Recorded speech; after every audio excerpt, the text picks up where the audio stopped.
Is that working? Okay.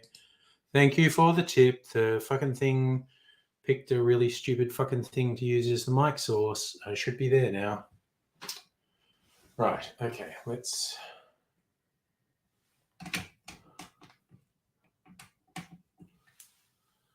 A little bit more. That's about right. That's good. Yes. Okay. Well, let's get this happening then.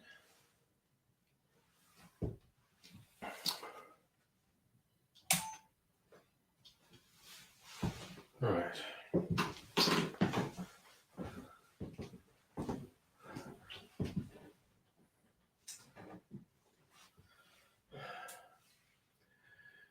G'day, cocktail lovers. How's the great chartreuse shortage treating you? Look, don't panic. I've got 2 more bottles in storage. If you have some chartreuse, you might want to try this. This is a drink from Germany. It's called the Buser and Angus Special. It's essentially a green chartreuse sour. It's got a few interesting twists. Here's how we make it. In a shaker, put 1 3/4 ounces of green chartreuse, then half an ounce or 30 mils of lime juice, 1/3 of an ounce, around 10 mils of maraschino liqueur, then around just a bar spoon or 5 mils of sugar syrup, and about half that, or around 5 dashes of orange blossom water. Final touch, if you want to make it foamy, add an egg white or aquafaba. I'm doing a few drops of Wonderfoam. Add ice to your shaker, shake that good and hard for 15 or 20 seconds to chill and dilute. Do both a dry and a wet shake if you're going for the foam, and then strain that into a rocks glass over a big chunk of ice.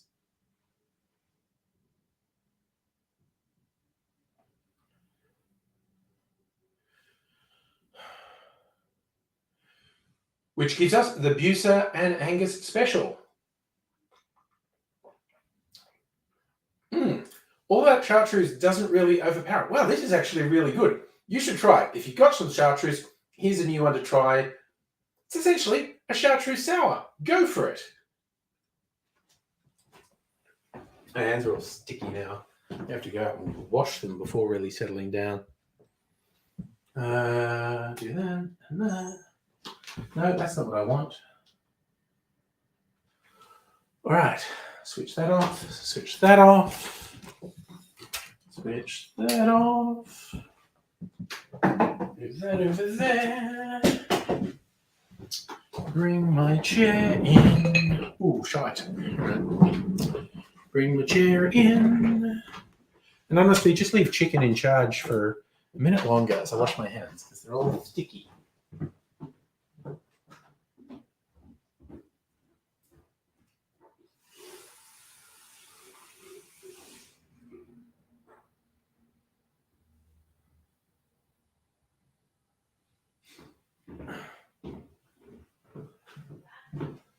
Okay.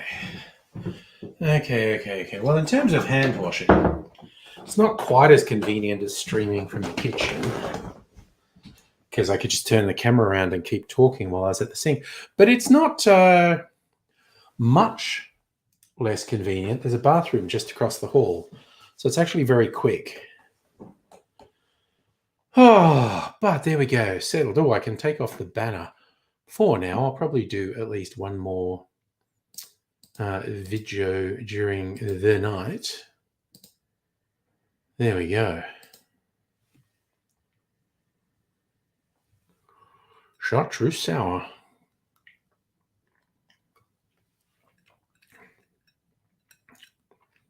That is actually pretty good. Yep. It's like an 8 out of 10. I'm liking that. I was going to, while we're chatting, I'm going to look up one of my cocktail tomes. My largest format cocktail book. It kind of looks like a Bible, doesn't it?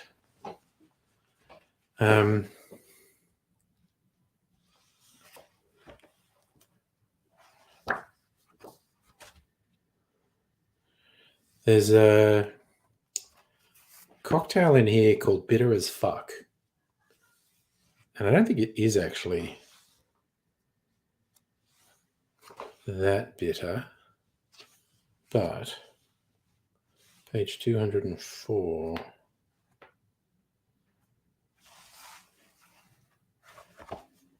All right.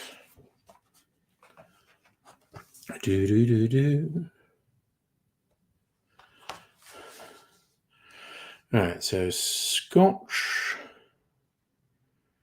Sherry, Aperol. All right, I need a description of Gran Classico Bitter.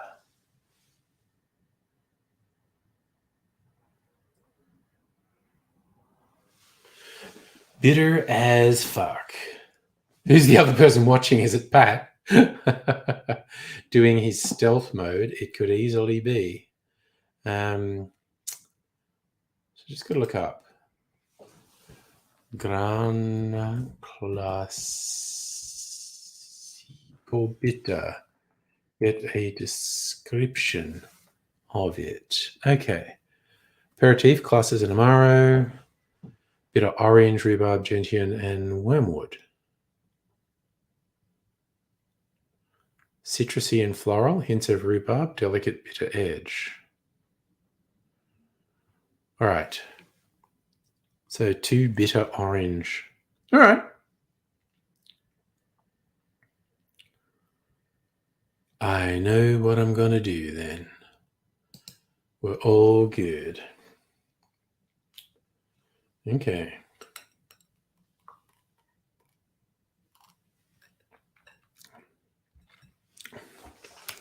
No, that's a good one.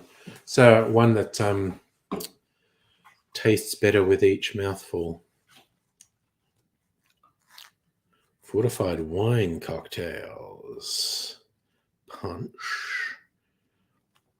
I forgot they had juleps, flips and fizzes, swizzles, multiple choice, Mr. Potato Head method.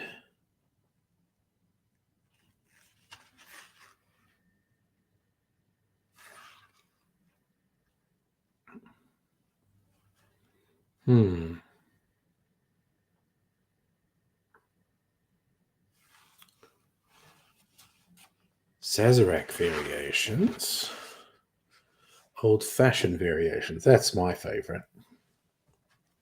Old-fashioned variations. Ooh, gin and Saint-Germain.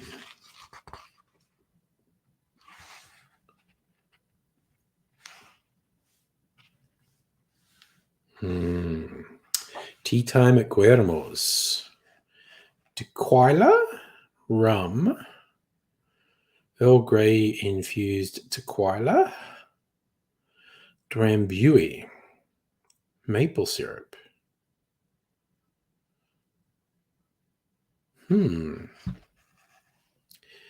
Tiki Tiki Tom Tom, rum, Drambuie, Strega, and honey syrup.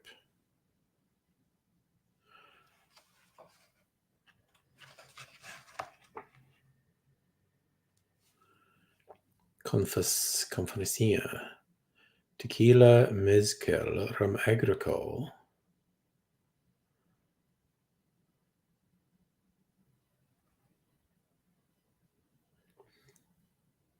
Another rum.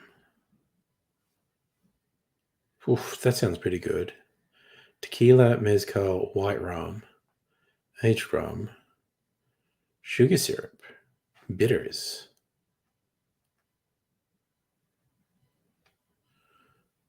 So,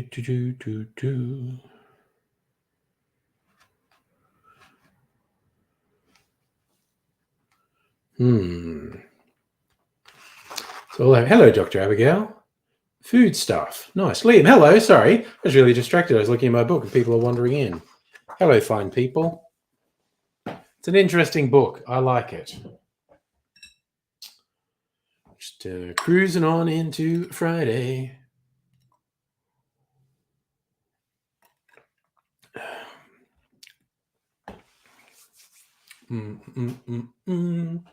That is a tasty drink. Solid 8 out of 10. Ooh, nice. Aging Italian wine in your pantry.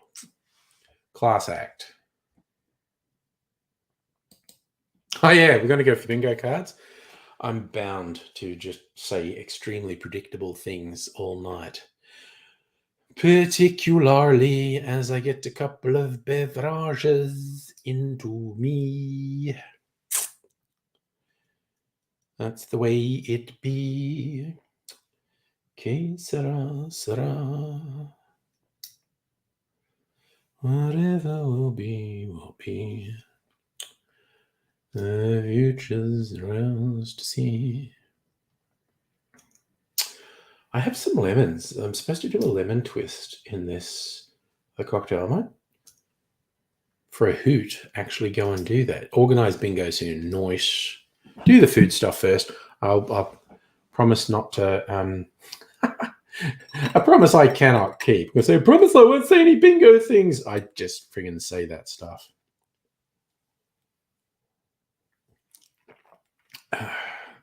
Compulsions I cannot control.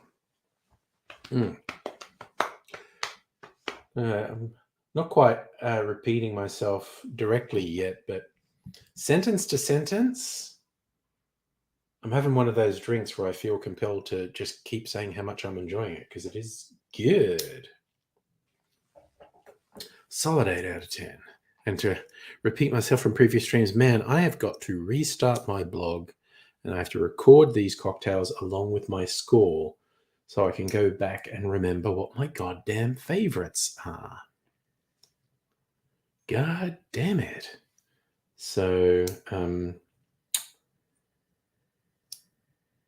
mind you, just creating endless content for YouTube,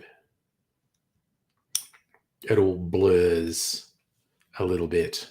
And not just because it's alcohol. It's just because I'm making so many of them. Hundreds of them on the channel already. And for, I don't know, a couple of months I've been keeping up the video a day thing. Mostly shorts. But 2 or even 3 full-length videos a week. Well, full-length, that just means longer than a short. Longer than 2 minutes. Sometimes over 10 minutes. They go as long as they need to go. Not getting bogged into any of these arbitrary things of video length on YouTube. Apart from shorts, which have to be less than 60 seconds. But yeah, no, I make videos that are as long as they need to be. I mean, some of the shorts end up only being about 40 odd seconds long. It's just like, well, you know what? I finished the video and it was only 40 odd seconds long. So it's donezo. As Einstein was fine. Einstein was fine. He was fine. Einstein was fond of saying, donezo. He did that notoriously in a class. He had a brainwave right up on the chalkboard. E equals MC squared. And just went, donezo. Nobel Prize. Here I come.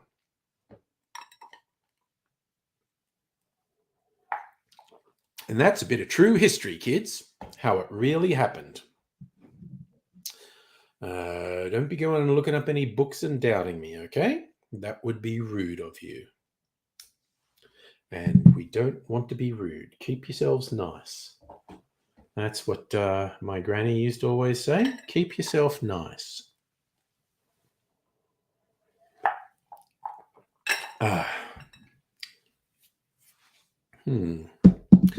Thinking.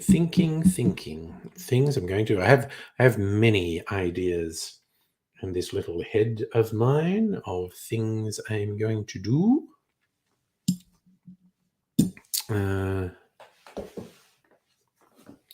What's the directions for this one again?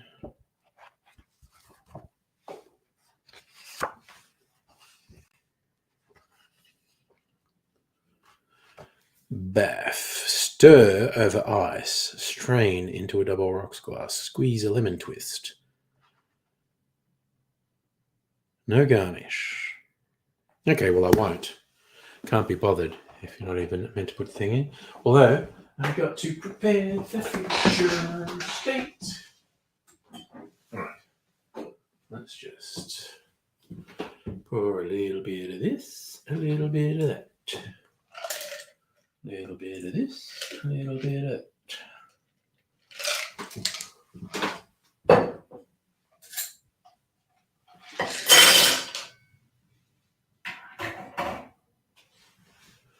Okay, I have a plan. Actually, you might have to rinse that glass out, disappear for 30 seconds.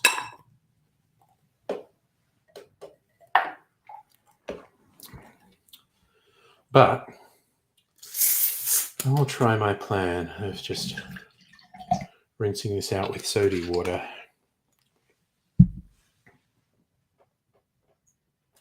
I don't think it's gonna work. I think I'm gonna have to disappear for 30 seconds. I'm gonna have to disappear for 30 seconds and rinse the glass.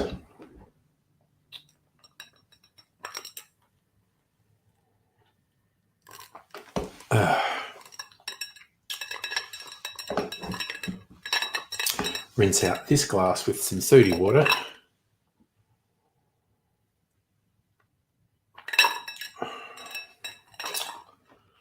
Actually, I might just do the 2 tonight and then take it easy because I'm a little bit ahead, and then I can do 2 tomorrow night, get a little bit further ahead, then maybe 2 on Sunday night, get a little bit further ahead in anticipation of my days off during the week. We shall see how it all goes. Yes, we shall.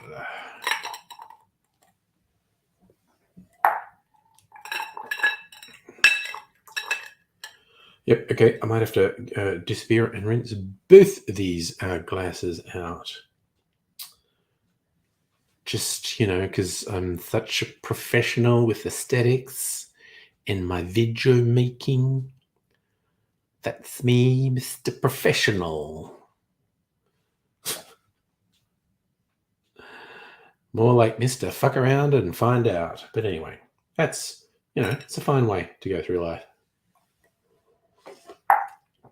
Pretty much, what the human race has done, particularly post-industrial revolution. A century of fuck around, and we're rapidly approaching find out. I suppose it's a century and a half of fuck around. Is that bad my history knowledge is? Industrial Revolution start. 1760. Holy shit. My history is 100 years wrong. So, okay. So 200 plus years of fuck around. And we are now in the rapidly escalating find out phase. It's not really fair to say 250 years of fuck around. We've been in find out phase for a good few decades now. It's just getting to the real pointy end to find out. The next 50 years is going to be some real sharpish find out times. What a roller coaster us humans are making for ourselves. We're awesome. God damn. It's redonkulous. Okay, you know what? I've heard that. They say you want a revolution. Well, you know. And I don't know the next line because I'm not that big Beagle fan. Looks like it's time for Chicken in Charge to come out again. I just need to go and rinse this glass. I'll just put some elevator music on while Chicken's in charge.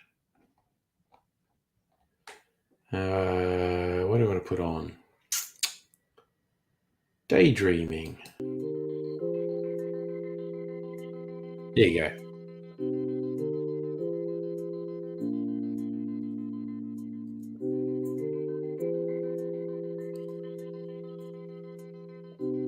All right, I'll just leave Chicken in charge. This is like 60 seconds to rinse these glasses. We can come back.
You know what?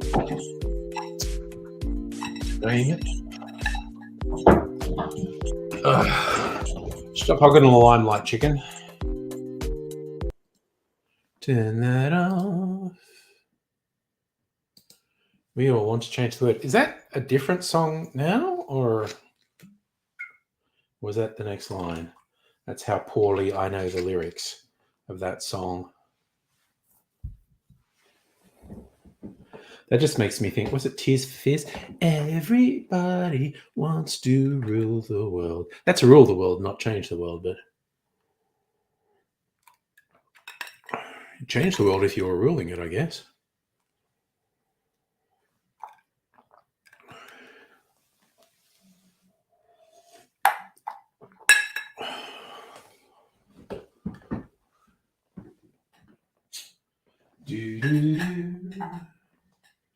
All right, I'm going to quickly do that before there's a lot of folks here. All right, which means putting Chicken. Wow, Chicken is being in charge a lot tonight. And honestly, I feel like I'm going to have to take a pee break.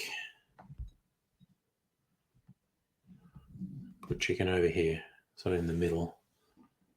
And put Chicken's banner back on. Now this here.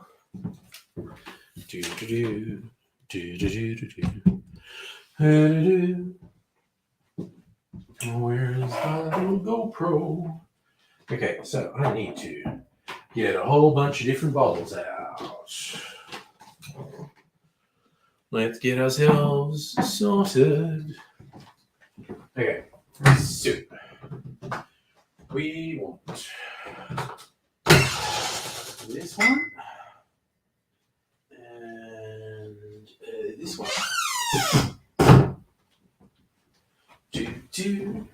They're going there. You two are going. There's this tiny bit of green chartreuse. I think I want to do something with. Just get rid of. All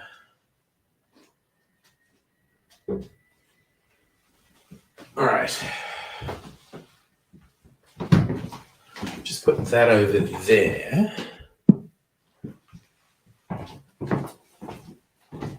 With my thingy here. Okay, Bucer and Angus special. You're in doing. Bitter as fuck. Scotch sherry. Bitter and bitter. Biter and beater. Okay, you get that reference, Dr. Abigail. Biter and beater. AKA Glandring and Orchrist. What is that? Oh, Scotch. I use Old Pulteney. Oh, that's right with the Old Pulteney. Old Pulteney's in with the sex hats. As you do.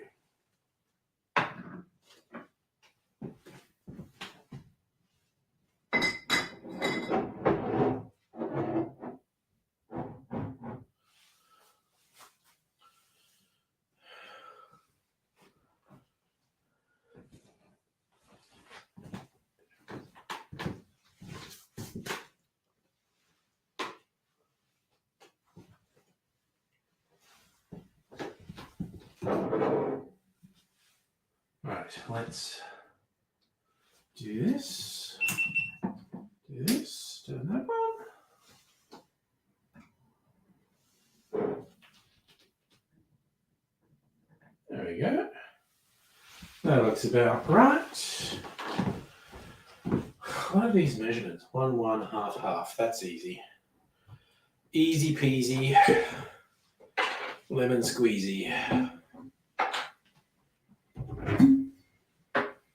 Not difficult, lemon difficult. I have an idea. I'm gonna follow it. Okay.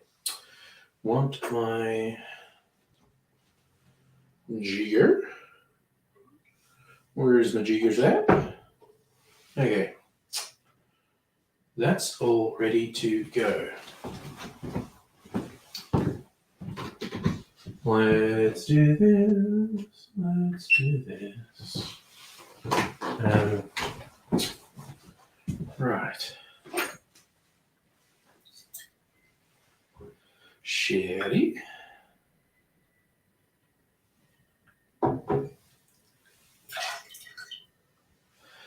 And half an ounce of the bitters.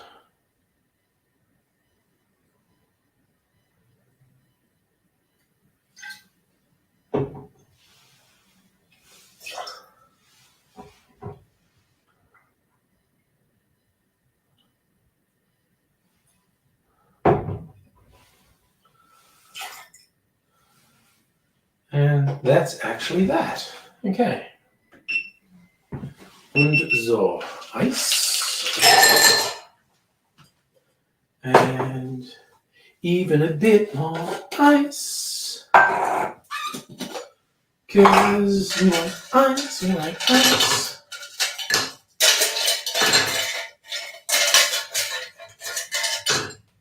That's probably enough ice. I'll save that in case I want more ice. Okay.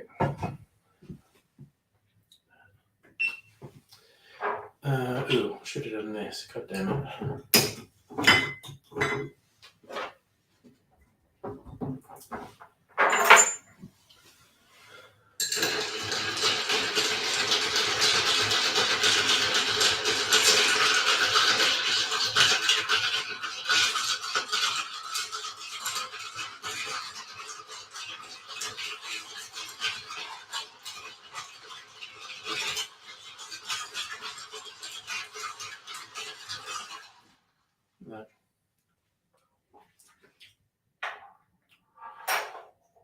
that is not too... Oh, man, that's actually really nice.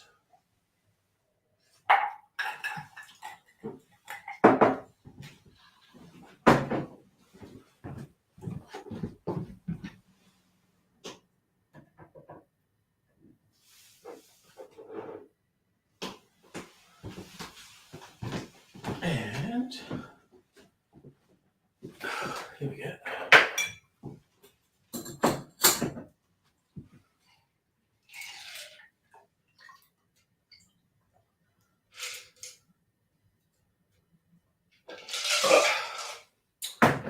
All right, that's that done.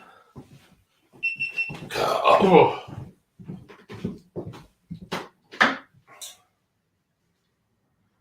All right, and that needs to go on the charger, but I'm not going to use it again tonight, so that's all good. It's all good in the hood. I'm going to take a picture of that, maybe promote it online. Who knows? Who knows how organized I'll be. Salumi, hey! Lovely to see you, especially it's non-binary People's Day.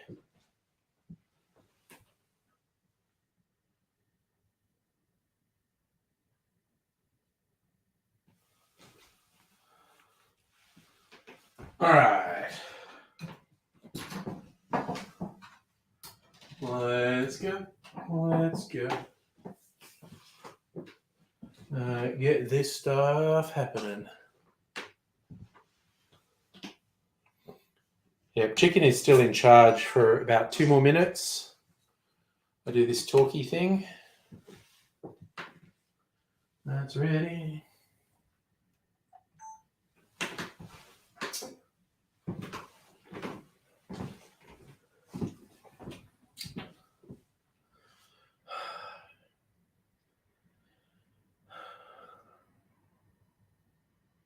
Car going past. G'day, cocktail lovers. This is a Death & Co cocktail they call the BAF because it's bitter as fuck. Well, it's got 2 different sorts of bitter aperitivo in it. I'll go with their original recipe, but don't be scared to improvise based on what you have at hand because I did. But anyway, according to Death & Co, here's how you make the BAF. And I bloody put the phone, got the goddamn recipe on it.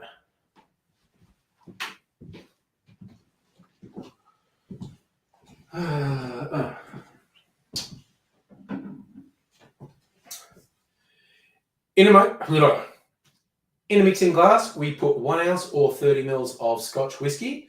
Follow that with 1 ounce or 30 mils of sherry. And then half an ounce of Aperol and half an ounce or 15 mils of Gran Classico bitter. Add ice to the glass, stir that for 20 to 25 seconds to chill and dilute the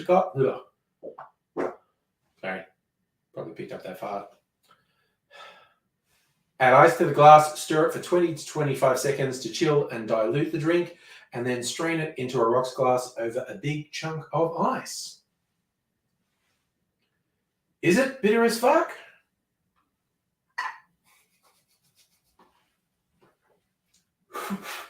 The ice moved and splashed me. Now my moustache is bitter as fuck.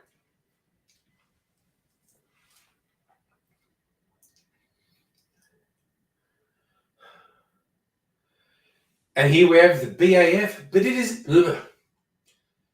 which gives us the BAF. But is it actually bitter as fuck? I think it's actually quite good. It's got to be down to your taste and what you use in it, but it's worth giving it a go. Cheers. I'm wet. I'm all wet. I need to fucking wash my face now. All right, I do leave chicken in charge moments longer.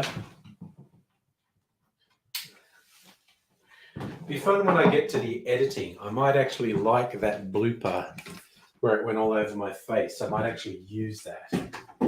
Might, then again, might. Okay, I'm going to put elevator music on. I think I need to pee as well. I'm going to pee and wash my face. Let's do the lo-fi elevator music. Back in about 60 seconds.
Okay, that was actually a relief.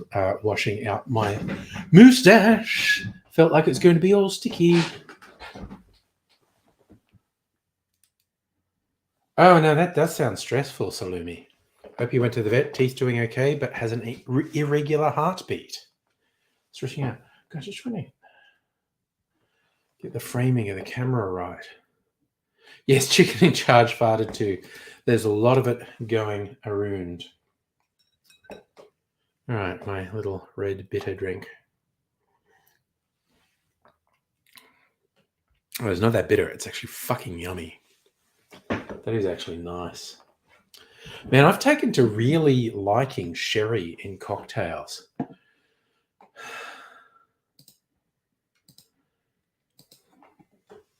It just makes me think of like little old ladies, the women's auxiliary at a church group. Going, do you want a sherry, dear? Just a sherry? Sherry? I've got port in one of my barrels there. Port's like an old man's drink. I'm an old man. What the fuck am I talking about? Completely appropriate for me to be drinking old people drinks because I'm old people. All right, I'm going to put a bit of peel in my drink.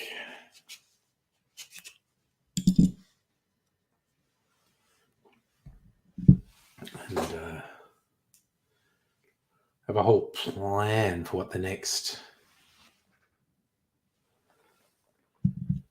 clarified cocktail is going to be. I'll probably make tomorrow. It's all good in the hood.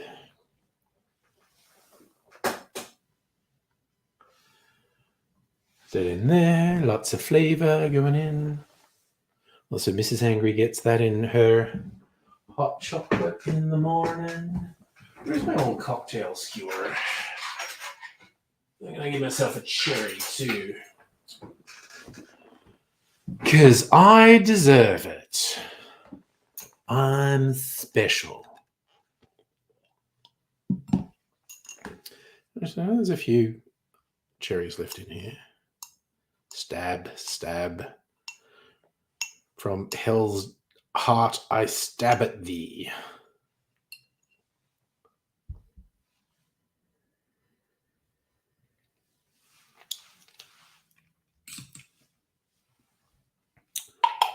All right, you go there. I'm gonna improvise a drink with these ones. God, bloody spilled a drink on me. So the trouble with these huge chunks of ice, you put them in a glass that has already had liquid in it, and then the ice will stick to the liquid and refreeze, and it's in place. You don't realize that, and you move it, and then the ice dislodges, and then splash. That's my excuse. Is that 8:40? 2 drinks in. Fuck yeah. Friday night.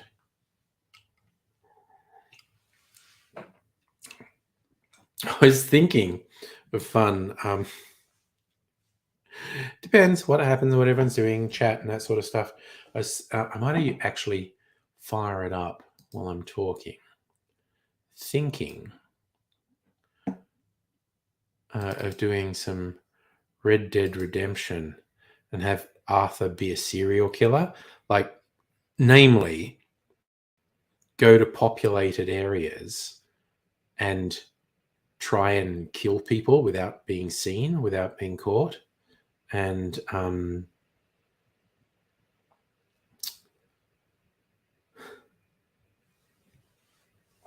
see how many people I can kill before I get caught.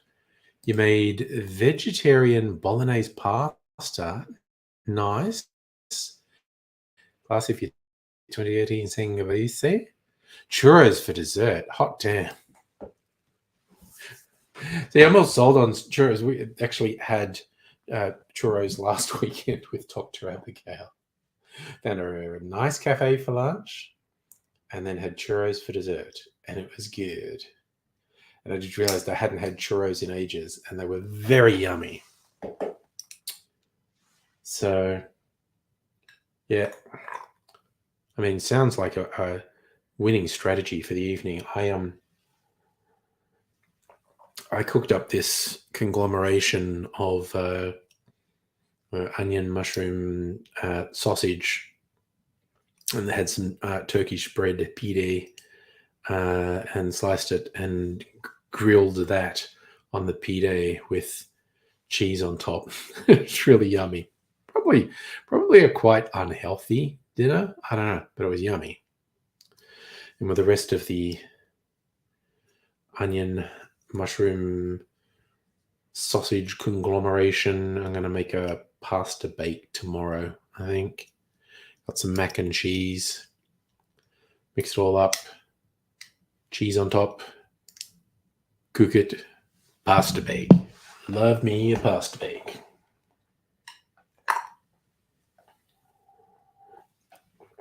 And that one's a winner too. All right, I'm enjoying tonight. 2 winners. I'd rank them both 8 out of 10, actually. Would definitely make them again.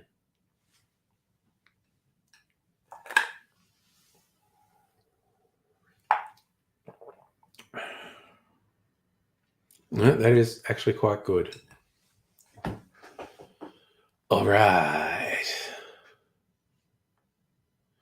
So I'm thinking I want to use the little bit that's in these bottles. Und because they're bitter and herbal. I need to put something sweeter with.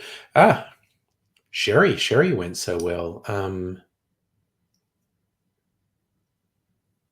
trying to think. I was going to put some rum with it.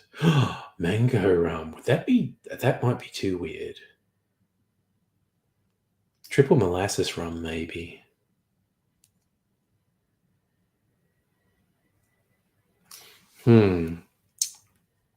Ooh. Trail mix rum. Actually, you know what? I feel like I should do a rum tasting.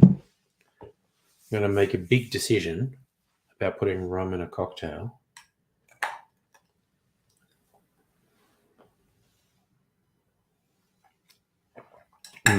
The trail mix might be the go. All right.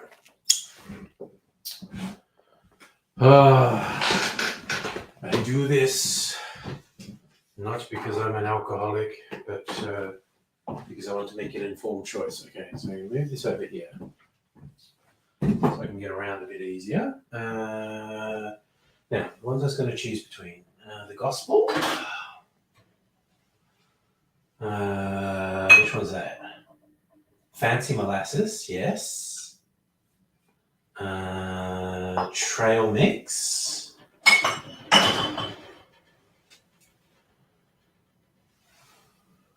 Which other one? Oh, maybe my favorite sipping rum.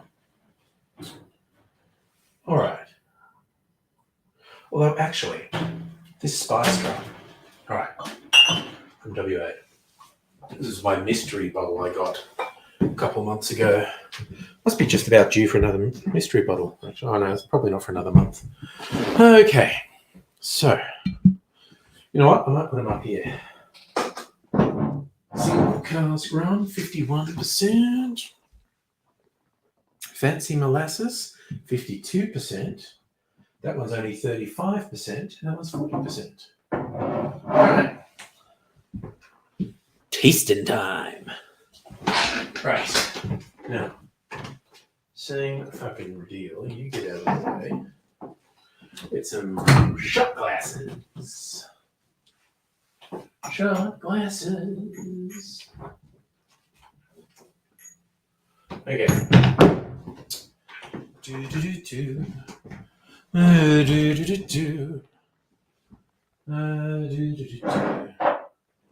Right. Let's do some rum tasting. I think I'll go from lightest to heaviest alcohol content. Little bit of that. Which one? Oh no, that's actually. All right, if I'm really doing this seriously.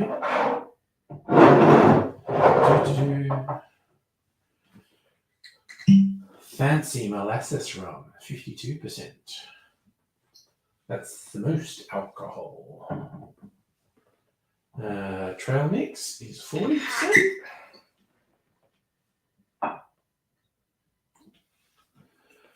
And illegal tender is a mere 35%.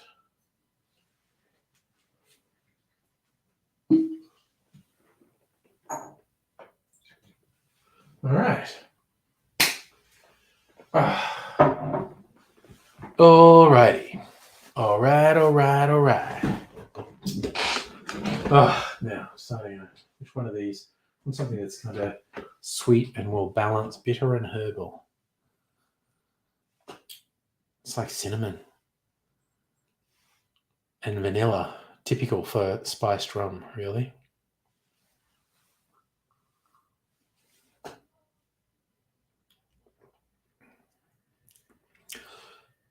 That is really pleasant.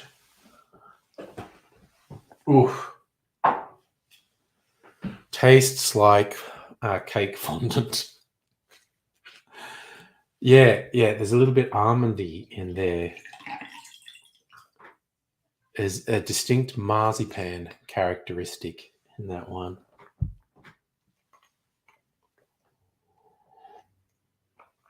With a bit of cinnamon and vanilla. All right, trail mix, which is meant to taste like baked goods. Not as strong a smell as the other one.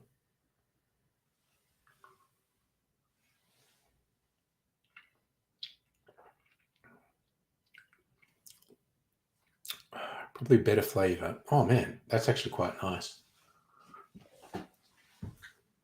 Yeah. I think trail mix is winning at the moment. Palate cleanser, soda water. And now we're getting serious. Single cask rum.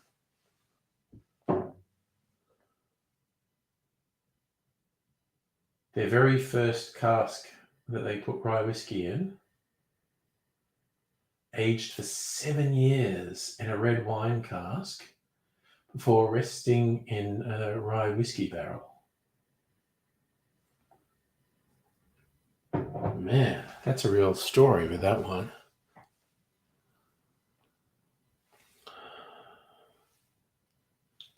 But for 51%, it's not very burny on the nose.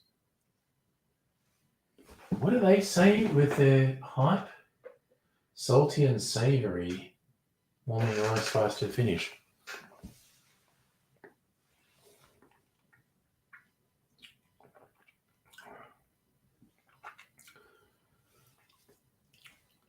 That actually is a bit savoury. God damn. That's really interesting. A savoury rum. Oh, it's pretty fucking nice, though. And finally, the fancy molasses rum, because I'm a fancy boy. Hello, I'm Mr. Fancy.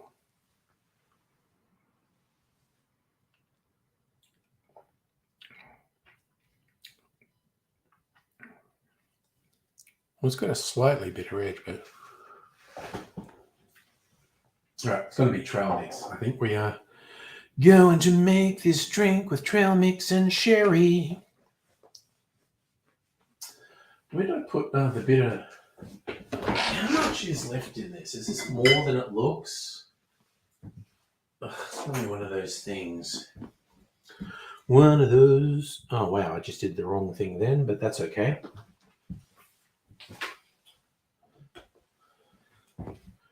Coppers can't get me for nothing, right?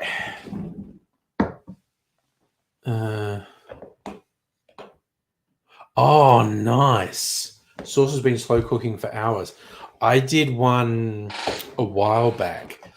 I bought this thing of tomato juice specifically for making a cocktail, and it was surreal because the cheapest way to get tomato juice was to buy a 2-liter bottle. This is when I made my milk clarified Bloody Mary, and I think I only used like 100 mils of the tomato juice, but it was absolutely surreal. The cheapest way to get tomato juice was to buy a 2-liter bottle, and it was sitting in the fridge for a while, and I didn't want it to go to waste. And thought, you know what, I'm going to make a pasta sauce with it, and I just reduced it down, just like, boiled it and simmered it for like an hour or two, reduced it by like 75%. So it was very condensed, and it had, herbs and veggies in it. And then I made a pasta bake with it. It was fucking yum. It was really good. Home cooked. Good on you, Dr. Abigail. Impressing yourself with your home cooking. That is winning as far as I'm concerned. I think is there more of that than I thought? I'm very bad at judging. Got to measure. Is there more than an ounce? That's hard. No, I think it's just like an ounce. Ounce and a quarter. Fuck it. Maybe this is going to be... I'm just clearing spaces. Emptying a couple bottles. Out they go in the recycle. Like that bottle there, I've had for a couple of years because I don't use it very much. This one, I've probably also had for at least a year. Red and green shall never be seen. Yeah, that's only half an ounce. Except on the back of an Irish queen. Not sure what that rhyme means. Anyway, a couple of bottles going out to recycling. Now, I'm going to put some sherry in it because lately I'm liking everything with sherry in it. Put some sherry in. And trail mix won the taste test. So let's put some trail mix spiced rum in.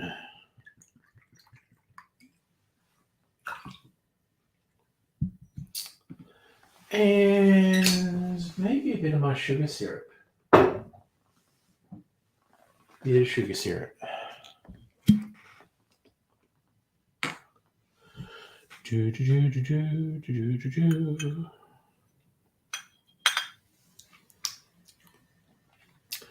Oh, that is such a yummy sugar syrup. Oh my god. Oh man, that's so good. I'm a goddamn genius.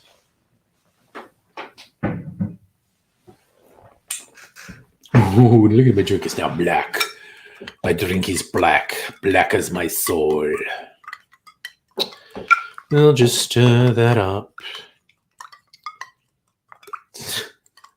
My theory is this is going to taste good.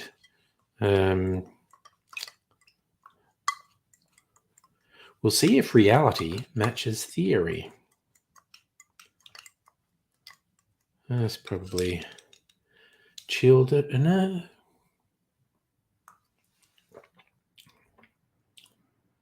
Yum. Yep. Oh, fuck yeah, that works. That fucking works. All you naysayers who poo-pooed my creative genius, are you ashamed now?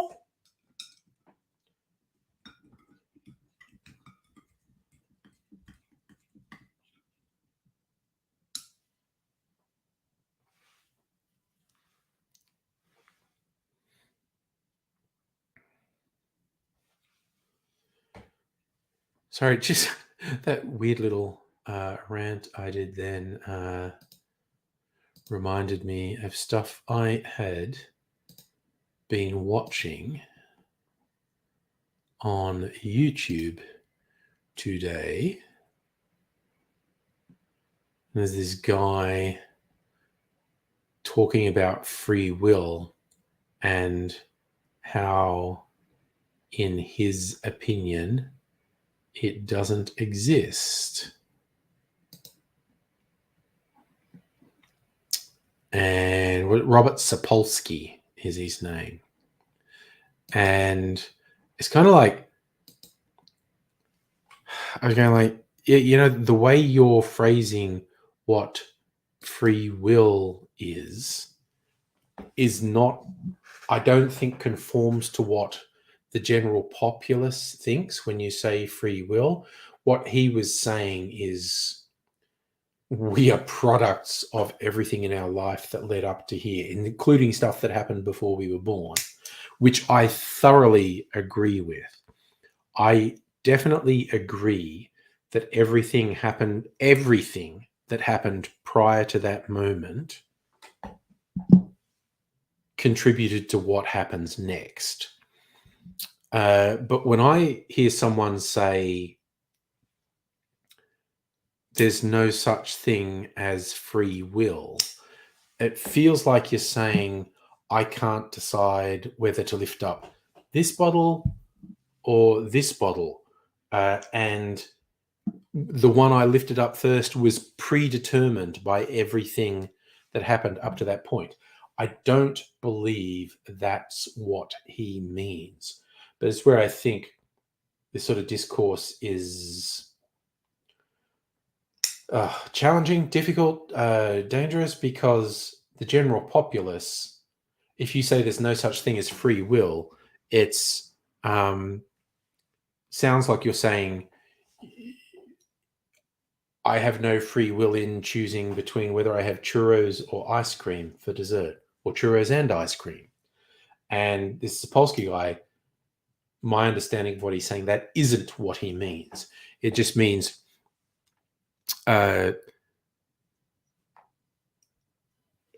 one of your actions does not exist in isolation. It's a product of a million billion things that happened prior to you making that decision. And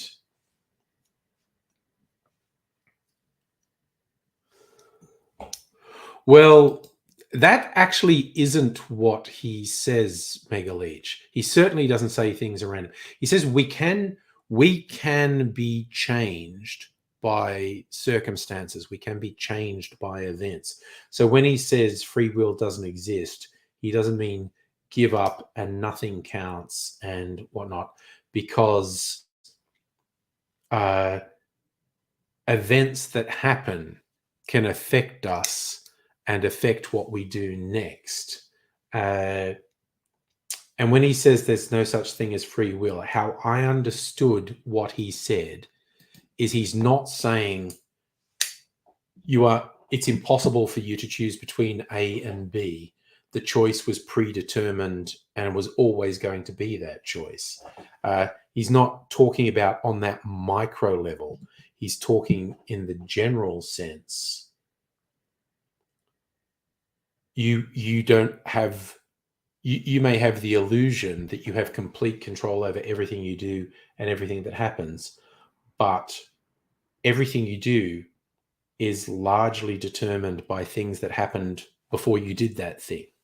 And I do agree with that. But it's also like, this also made me feel like is the discussion about artificial intelligence, because people who work in the computer science field of artificial intelligence mean a specific thing, but in the general populace, for a lot of people, artificial intelligence means a self-aware, sapient entity, Skynet, not a very cleverly programmed piece of software that can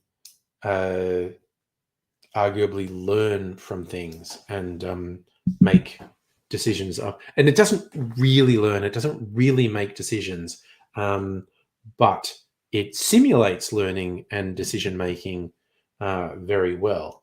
This is where I think these discussions are fraught. Oh, okay. Last couple of takes Adam Conover had on AI were good, and I liked them. He'd been mostly absorbed in the writers' strike in Hollywood. Yeah, as Megalich, he's also talking about your genetic and mental makeup is not random and not controlled by you. It's the product of everything that happened to you and before you. So he says you don't have free will because your actions, thoughts, values, etc., are dictated by things that happened prior to that point. Like I said, I always think when someone says there's no free will, it's going like, well, are you saying I can't choose between staying in this seat or getting up and walking out the door? Because I don't agree with that. But again, my understanding is that's not really what the argument is saying. It's talking more bigger picture stuff. You don't really have free will in how you react to things and how you go through life, because a bunch of stuff you don't have control over determines how you think, react, and behave. I'm not an expert, so I could be getting that wrong.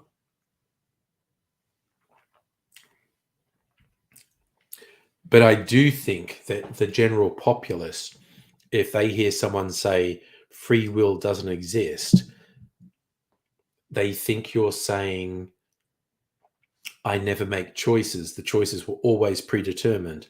I was always going to pick up this tangerine and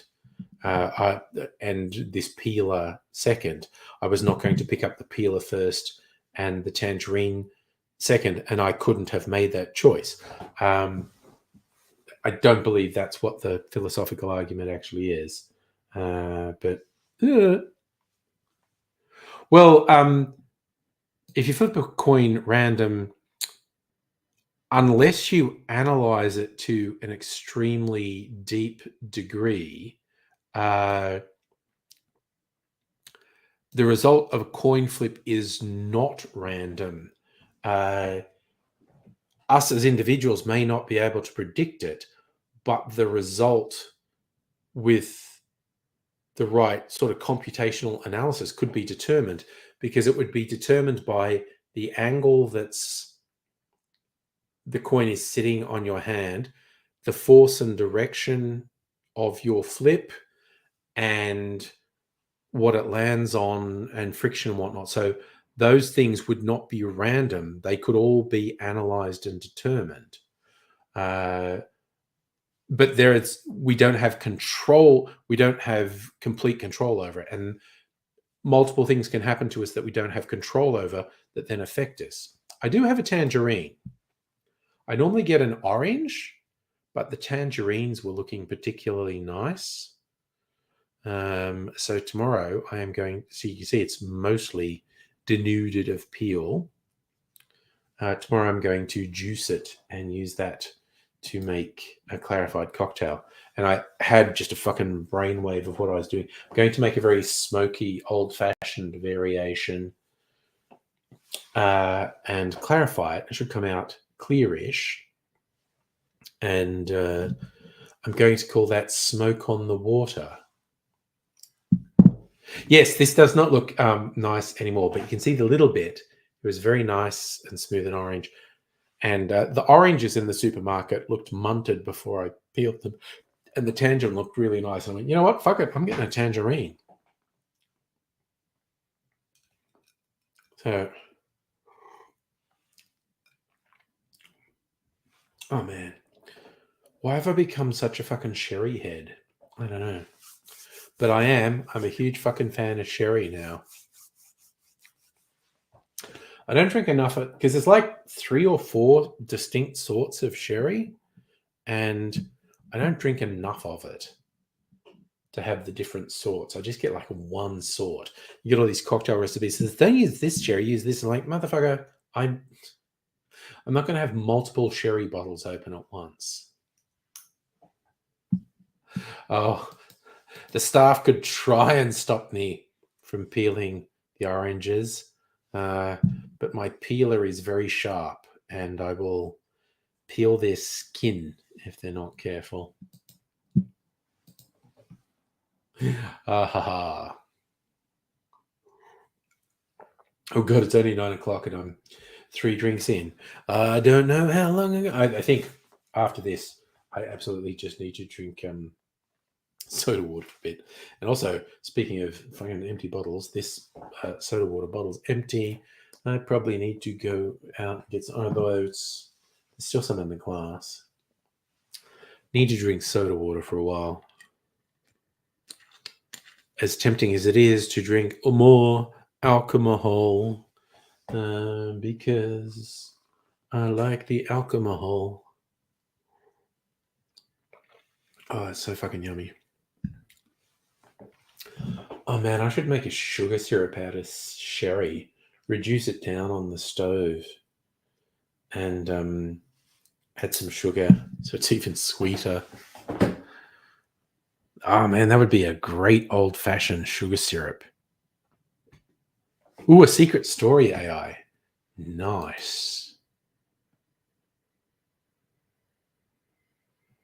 Oh my god. Kevin Spacey's trying to get sympathy this week. Fuck that guy. Oh, I was publicly shamed. You weren't publicly shamed. We found out you were a serial fucking abuser. Jesus Christ, what the fuck?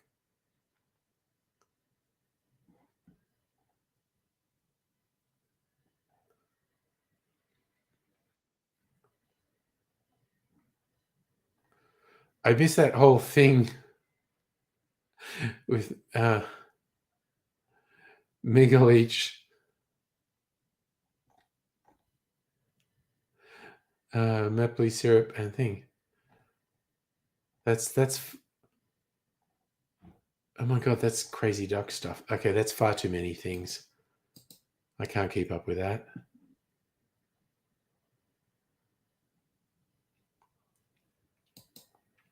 Oh, actually, this is related to it though, and this is a great cartoon image. I do like how this one does cartoony images. Look at that. The prompt was green blue head lady defending their duck bag from the Rat King.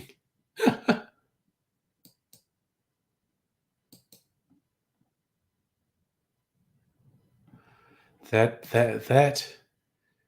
is a nice image. I like that. There's crazy duck stuff. That I really like that. That is really cool.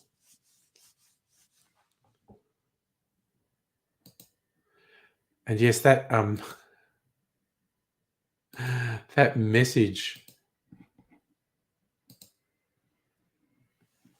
stream was very confusing.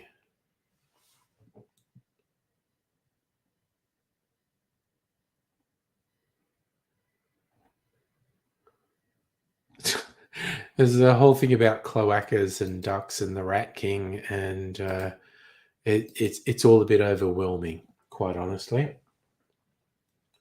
See, this is the danger. I make alcohol drinks that taste nice, and my brain goes, make another alcohol drink that tastes nice. And it's like, okay, well, we're only just over an hour in, and I'm on my 3rd alcohol drink. I should have fewer alcohol drinks and more drinks that don't have alcohol in them, so I can maintain some level of consciousness. But fucking hell, alcohol drinks good. The other thing I was thinking of making a sugar syrup of is port, because port is super fucking yummy. And same deal. I was just thinking, put it in a saucepan and reduce it down so it's thicker, and add sugar, and then a port sugar syrup, a sherry sugar syrup. Oh, I should do that as a video, actually.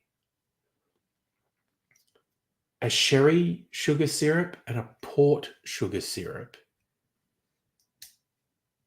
and compare them and decide which one. Yes. Okay, that's a little project for the weekend. Make those sugar syrups and decide which one I like the most. Because in my head, they're both going to be very yummy.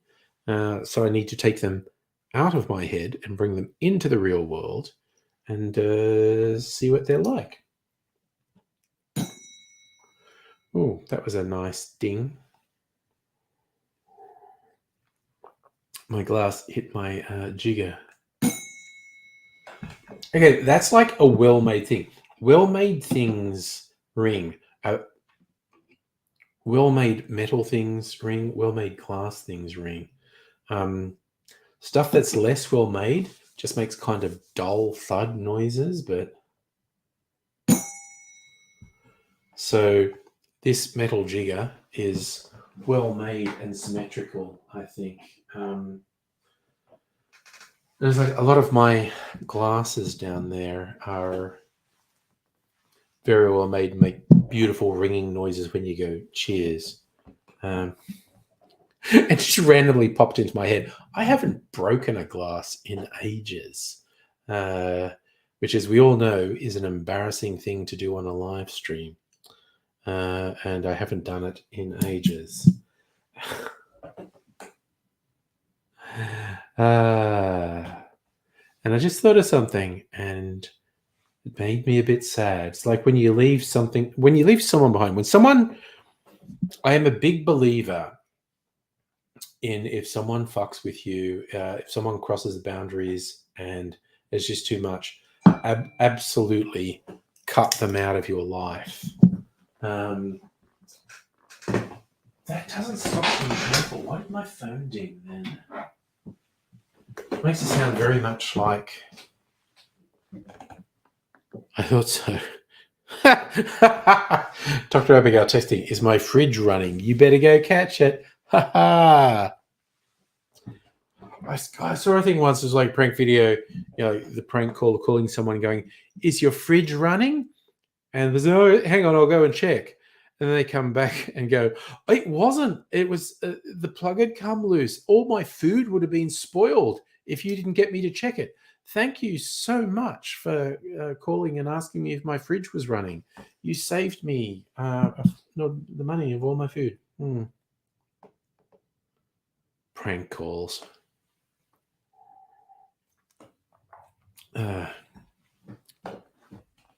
I've taken to answering scammer calls. Every now and then, like, our home phone rings, and it's like, okay, literally, I don't give this landline number to anyone. I don't even know what my phone number is. I do have it written down somewhere. So if the home phone rings, it's definitely not for me because I've never given it to anyone. So it's definitely a scam call. And so I've taken to actually answering it and seeing if I can fuck with the people. Some of them, the instant they realize you're fucking with them, or they'll hang up. But others stick with it for a while, and it's kind of fun to do. So, like, when my mobile, which is my real phone, when it rings with an unknown number, I'm always really cagey, and I just go, yeah. And they try and say something, and I say, who's this? And often, because of fucking data leaks, I've been caught up in 2 of the big data leaks in the last 2 years. So someone actually has my name associated with my phone number. Who's that, Andrew? And who's this? And I said, no, who's this? And and what's the purpose of the call? And then I tell them to go fuck themselves. Or whereas with the landline, I'm pretty sure they don't have a name associated with it because I've never given that number to anyone for anything. So I just like answer like I'm a confused old person. Hello? What? What do you want? I still want to go when someone calls it, I'm calling from Microsoft and or from Telstra and you've got a virus on your computer and you go, oh, have I? Really? Oh my God. I got warned. If you went to the pornography, you'd get thing. Yeah, that could be it. Goes, tell me if this is what caused it. And it's like, what? I'm going to play the video. I think this is what caused it. I'll describe it to you. And then I'm going to give them a graphic description of Two Girls, One Cup and keep going until they hang up.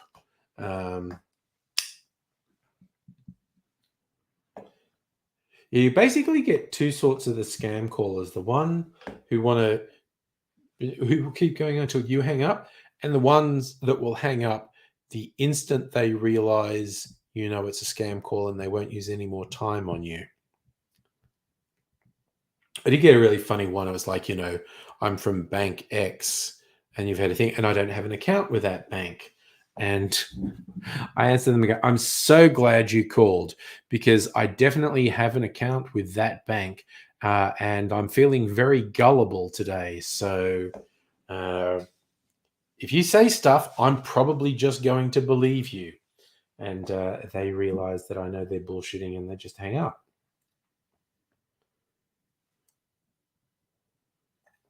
Oh, okay. Dr. Abigail, I have never actually watched Two Girls, One Cup all the way through. I've seen bits of it. But you can, I think Wikipedia has a text description of Two Girls, One Cup. So I just use the text description. Okay, there's two girls, and then and just keep giving a graphic description of what happens in Two Girls, One Cup until they hang up.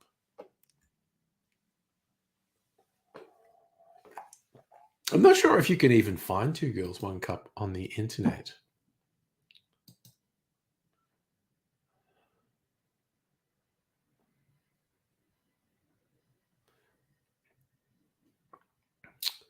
Come on, Barbie. Actually, now I'm just going to look it up.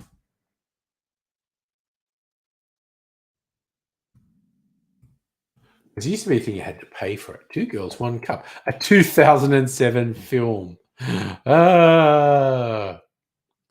Two Girls, One Cup is the unofficial nickname of the trailer for Hungry Bitches, a 2007 Brazilian scat fetish pornographic film.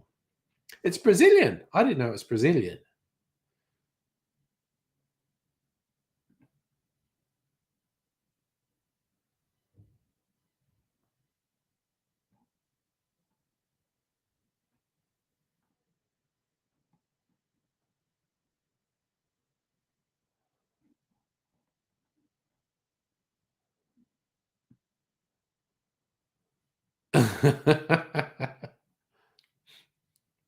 All right. There's a Reddit thread. Does anyone have a link from a year ago?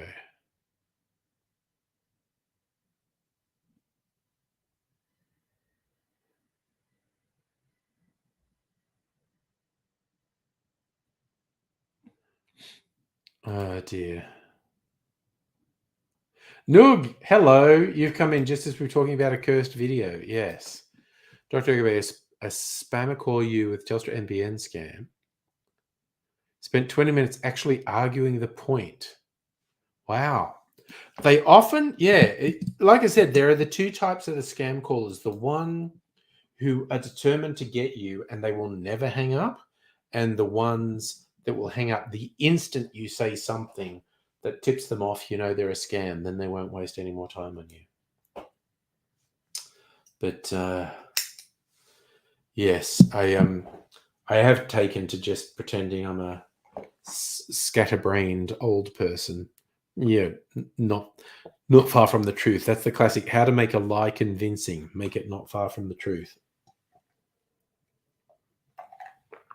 And yes, haters, this is vodka.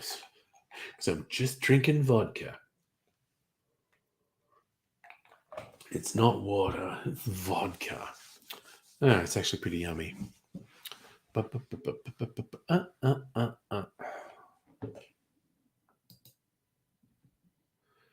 Videos. Bing is supposedly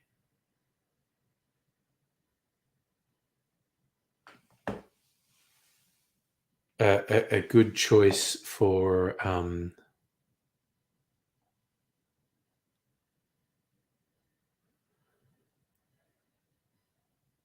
porn. I read that somewhere. But there's also, it's all YouTube. It's reaction videos. I've got Corey, Mr. Safety, 2 Girls, 1 Cup reaction on YouTube, actually.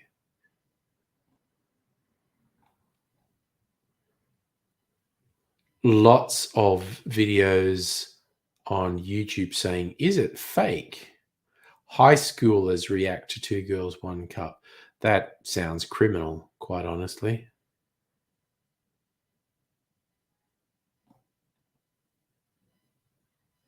Yeah, it's just presenting a bunch of YouTube. And there's a couple of videos on YouTube of people trying to eat chocolate pudding or chocolate ice cream while watching. And if you can keep eating that while watching 2 Girls, 1 Cup.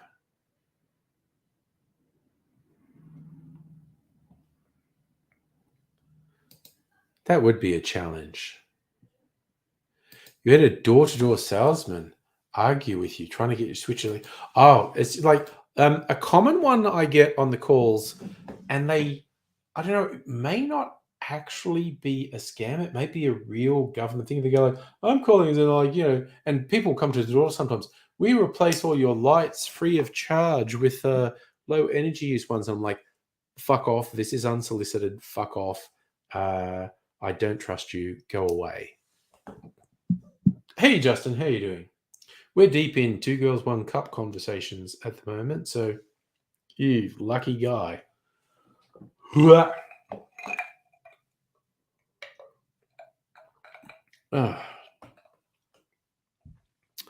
I am maybe gonna go and get some more water,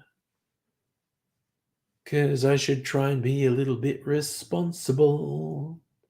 That's me, Mr. Responsible. I feel like that's how everyone sees me, as in very responsible individual. Mr. Responsible. See, okay, because okay, this messing with my head, Justin, because we were talking about 2 Girls, 1 Cup. You've got to sit stand desk. I saw that as a shit stand desk. Yeah. The change your lights people. Yeah, I know. Yeah. And there was another. It was just like, no. It's just like, this is unsolicited and fuck you. I do not engage with anyone who calls or visits my house in an unsolicited fashion, because it's way too easy to get scammed. So it's like, no, just go away.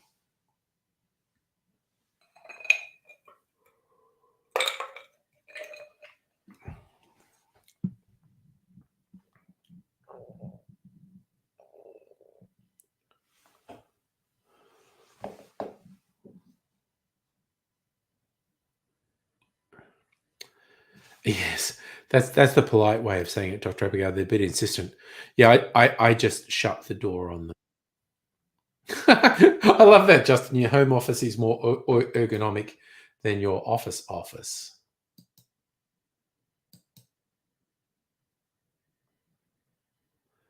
Go on, goddammit. Closing things.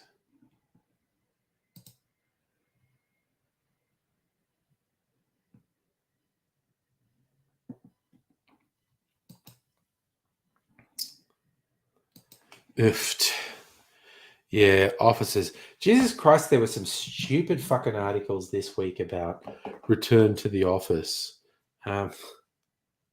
Drives me up the wall. I just want to, like, just shut the fuck up. If people want to go to the office, they can go to the office. People don't want to go to the office, you shouldn't make them go to the office. It's that simple. So you've had unsolicited people come to your door. Oh, that is interesting. Yes, because you're in an apartment building.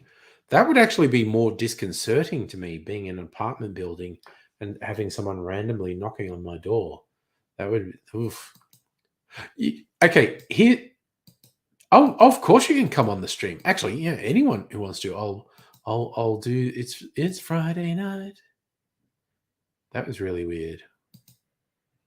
Okay. The link for joining, and here's where we find out if our favorite assassin was lurking the whole time, which is a thing he does. Yes, Justin, the Combank staff are being really fucking militant about being forced back to the office, which is very interesting. And we did have the thing broke this week at the federal public service level that they just went, yeah, fuck it, work from home, no pressure. It's for me, it's a purely simple thing. It's like, is someone not doing their work, and would bringing them into the office make it more likely they do their work? Then do it. But just this random, arbitrary, you should come into the office is stupid as fuck. My team, we like to organize things as like, hey, let's all be in there time and do a thing together. And I'm bang up for that. It's like, yeah, okay, sure, let's do it. Let's all be in there at the same time and do a thing together. That's fine. That's good. That's actively good. But just the arbitrary be in the office for no reason. It's like, no. And it's like, there's almost nothing in my work that is helped by being in the office. Hello, Dr. Abigail. Hello. Was that great? Am I coming through okay? Yep, loud and clear.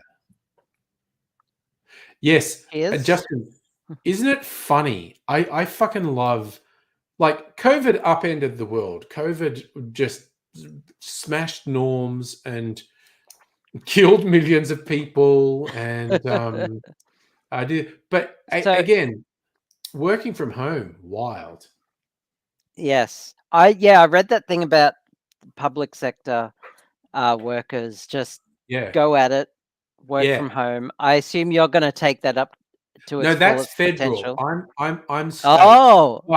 Okay. Bummer. Often follows the lead of federal. So, and I've not been put under a lot of pressure. There was theoretically, you're meant to be in this often, but I've never been put under a lot of pressure. I go in, but on the days where I normally would go in, if there's a reason not to, I just go, hey, X came up, so I'm not going to go in. And also, like, Mrs. Angry has been quite sick for about a month, and so I more want to stay with her and look after her, and sometimes doing so. So last month I've been going into the office far less. I have been going in, but far less. And I've just said, Mrs.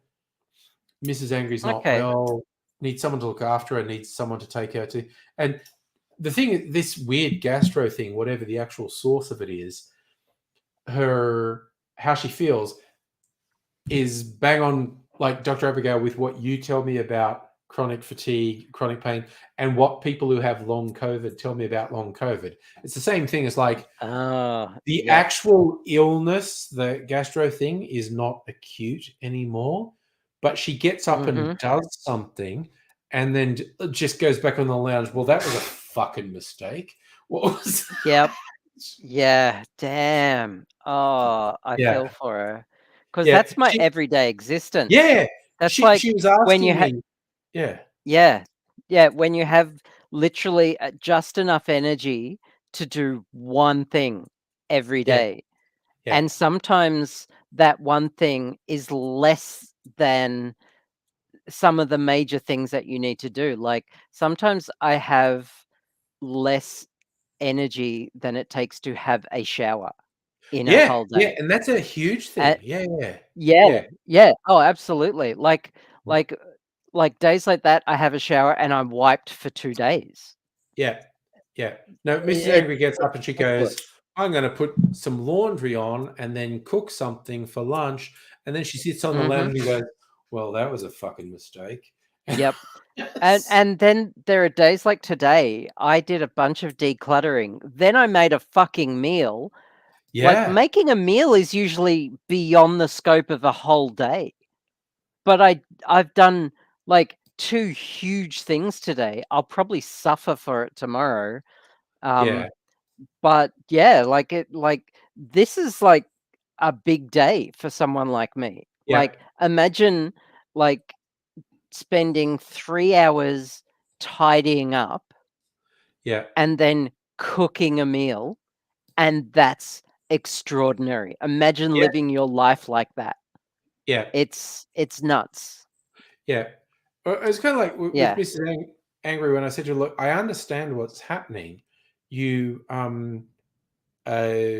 you do a thing that you think is trivial and it's not, and it fucking wipes you out, and you go there. And she's like, how do you know that? And I just go, just from my online friends. I have so many friends who have chronic fatigue or chronic illness or long COVID. I know a couple of people who've had long COVID. It has taken them 6 to 12 months of recovery. And all the symptoms match exactly everyone I know who has chronic fatigue and chronic pain. So when she's doing this thing, and it's going like, this fits in with an exact pattern that so many people have described to me. So I understand. Well, I've been dealing with chronic pain for 5 years. And chronic fatigue for about the same. And it's so debilitating. It's at its worst, and it has, like, since I've been dealing with my gallbladder issues, that's been wiping me out because every day I have to use a bunch of energy just on pain management. And some days I can't even eat, which again, don't have the energy. And so just existing is tough. And one day I wake up with like 1 spoon, and what do I do with that? Feed cats. Like I love it when people haven't heard spoon theory and they are suffering from an illness. It's not necessarily chronic fatigue, but it's a debilitating illness. And they go, what are these people saying about spoons? And you explain it to them and they go, oh, fuck yeah. Oh my God. That's it. That's it. I love explaining it to people who are completely healthy and they've never heard of it and don't understand the concept of having to manage your energy. And just the look of realization on their face when, like, they realize people have to do this. And that's the second one. The first one is someone who's actually suffering from it and has never had it described. But the second one, I don't really have any chronic conditions. Every now and then my knees fuck up on me or my back fucks up on me and whatnot. But I don't have a chronic condition. But yeah, when you explain it to someone and like the penny drops and they go, oh, so you literally, you wake up and you realize today I have this one. I have from 1 to 6 spoons, you know. Sometimes you don't even realize when you're waking up, or you just like, you just know that you've got this task ahead and you need to save your strength. And this is the joke I've said so many times on the stream. I've never been diagnosed with anything, but the amount of times my ADHD and autistic friends post something online and I laugh and go, hashtag relatable. Oh, wait a second. And it's one of them is what sort of ADHD are you? Are you and one that always gets me is like there's a task coming up that you have to do, and so you can't do anything else before that task because you can only think about there's the thing I have to do, and so I can't do anything else before the time for that task arrives because it will divert me from that task. Well, for me, because I don't have ADHD, so I don't have to worry about stuff beforehand. But I have to make sure that I don't have anything planned after big events because I just won't be able to do them. Yes, and I just no, don't. I won't have the energy. People without chronic fatigue or chronic health don't get that because they will literally go, I'm going to do that, and then I'm going to do this, and then I'm going to do this. And you get other people go, no, I'm going to do that, and we're fucking done, okay? That's it. One and done. And I have to make sure I plan my day so that when I've done everything, I'm back at home. Yeah. Like I can't just finish an event or finish a day at somewhere else. Yeah. I have to be close to home. Yeah. So I wanna show off my spag bowl because as a vegetarian, this is actually vegan spag bowl. It's which is technically pretty vegan. easy to do because you just leave out the mince and a spag bowl's probably but be vegan. It's also but also you would think, isn't that just tomato based? Oh, not necessarily, no. But see, I have a secret ingredient that makes it so super tasty. It's now about to become not secret. I actually get firm tofu. Oh. Mince it. I just put it in a garlic press. Like chop it up. You can use a fork and mash it. Yeah, just mash it up. But you get into and use that. Just like half a block. You know how you get it in blocks? I just use half a block and use tofu. It soaks up all the tomatoey goodness. Yeah. And it's so yummy. And and that takes the place of the bulk of the mince. I also add broccoli, sometimes I add carrot, of course, onion and garlic. Yes. And oregano. Yeah. I also add red wine. Of course. That's why I drink it. Yes. Yeah. I'm big on mushroom. I don't like the texture of mushrooms. Sometimes I will dice the shit out of mushroom and put it in because I like the concept of mushroom. Yeah. And usually I put spinach, like baby spinach, in there. Yeah. Yeah. But that's it. This is just what I had on hand. Yeah. This is so delicious. Yeah. And it's fresh. I've had it slow cooking. I chopped tomatoes and tomato paste and and nice freshly cooked pasta. Sounds good. And yes, Sangiovese is an Italian wine made from grapes grown in the Tuscan region of Italy. And it's so good. It's made for pasta. Oh, nice. It's very luxurious wine, actually. It's pretty rare here in Australia. It's not rare. You can buy it at like anywhere, but it's yes, we forgot bingo. Damn. That's okay. We'll just continue. But it's not a large section in Dan Murphy's. Okay. But I've got a few bottles aging in my pantry, and it's always nice to open up a bottle. To drink because it is very nice. It's nice and smooth, especially after it's aged at 5 or so years. I should give you like one of my barrels because that would be a barrel that's had multiple sort of cocktails soak into the wood, and then if you pour your red wine in and leave it from a couple of months, it'll take on Let a whole that new soak in. character. Yeah, How many liters are those barrels? bit over a liter.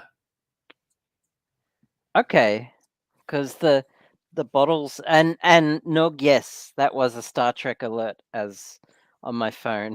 Nog picked it up. Good, Yeah. good pickup. So what's a standard wine bottle? 700 It's or 750 mils. 750. My churros are getting ready to be delivered. You're getting a Star Trek warning of churros impending. That's the future. We're living in the future. Yeah. Yes, and I didn't have to pay for them because loyalty points. Fuck yeah. Fuck yeah.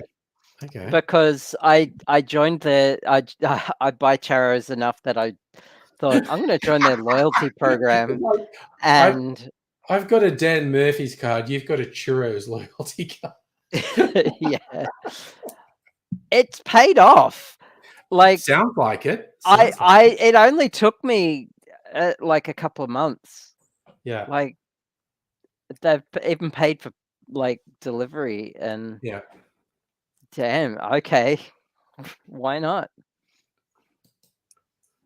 I was going to share some of the cartoon images. Okay. The prompt for these, was, this is all to do with the messages that are going back and forth outside of the stream. Grandma triumphantly pointing to the sky, wearing a fancy ring made of a duck's cloaca on an outstretched finger. That's what that is. Yes. Yes. That's the neighbor, I assume. I guess. There was something else I wanted to show off as well, but you do that. I'm just showing. This one actually looks like a duck, but yeah. The duck grandma. Duck grandma. There are some there's just a couple more. I'm just going to show them because they're pretty funny. That's a very weird aggro grandma, that one. I like her. And the last one is another duck grandma. That's a whole thing right there, giving us the finger. But I just want to throw those out there because I don't know. I like them. Cool. Maybe we should say it's his mum. Okay. So this, I'll illuminate. A bit more light. Let there be light. Okay, so this is a clarinet mouthpiece and barrel, right? Yeah. Quite plain. That's where the reed sits. Yeah. That's the ligature that holds the reed, and this is the barrel. Barrel's used for tuning the clarinet. Yeah. Okay. Now, this is a new barrel, and it's got this particular. It's looks like an M6 or M8 threaded nut. Okay. Poking out of it, and if you unscrew it, it's got a hole in it. Yeah. It's like a hole in the barrel. Delilah. Yes. There's a hole in the barrel. And what that's for, if I can get this out, because this is a cool new toy that I got. Okay. I'll just get this out. This is a piezoelectric pickup, very similar to a guitar pickup, but for a woodwind instrument. Wow. Yeah. So that would fit there. Yeah. And then you would get a long ass. And that goes into an amp. And that goes into an amp. You've got an electric clarinet. Yep. Damn. Yep.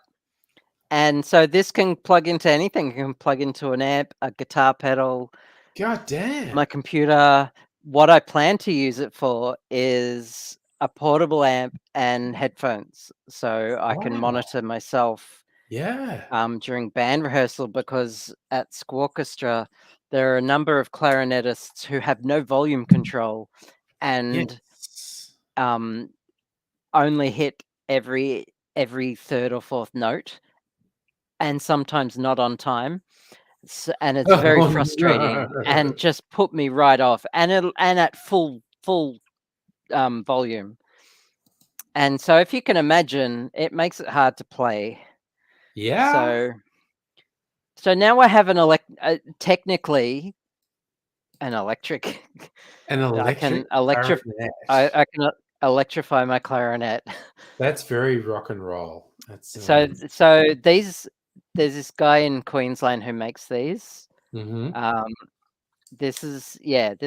This can be used for like any woodwind instrument, saxophone, recorder, clarinet. He makes them for trumpets as well. Wow. Yeah, I know. That is pretty fucking cool, quite honestly. And yeah, like brass instruments. So yeah, full on, huh? And it was only like 100 and something. And that's pretty cool. My music therapist says I can get NDIS to pay me back. Nice. So even better. Unfortunately, the barrel he sent me is a little bit, the inner diameter is a bit too wide by like 4 millimeters. So it doesn't sit properly on my clarinet. All right. So like it just not quite wobbles a bit. Yeah. So yeah, it doesn't form a proper seal. Whereas my original barrel sits perfectly. It just Did you fix that with some sort of O-ring or? It's not ideal. No, I guess I did measure them. It's not. I mean, yeah, but it would, because it needs to sit flush at the top. So the O-ring would have to sit, otherwise it changes the characteristic of the sound, having a sound gap like right there. I wouldn't want to mess with it. I mean, it might not, I don't know, I'm just guessing. But I'd rather have it just fit.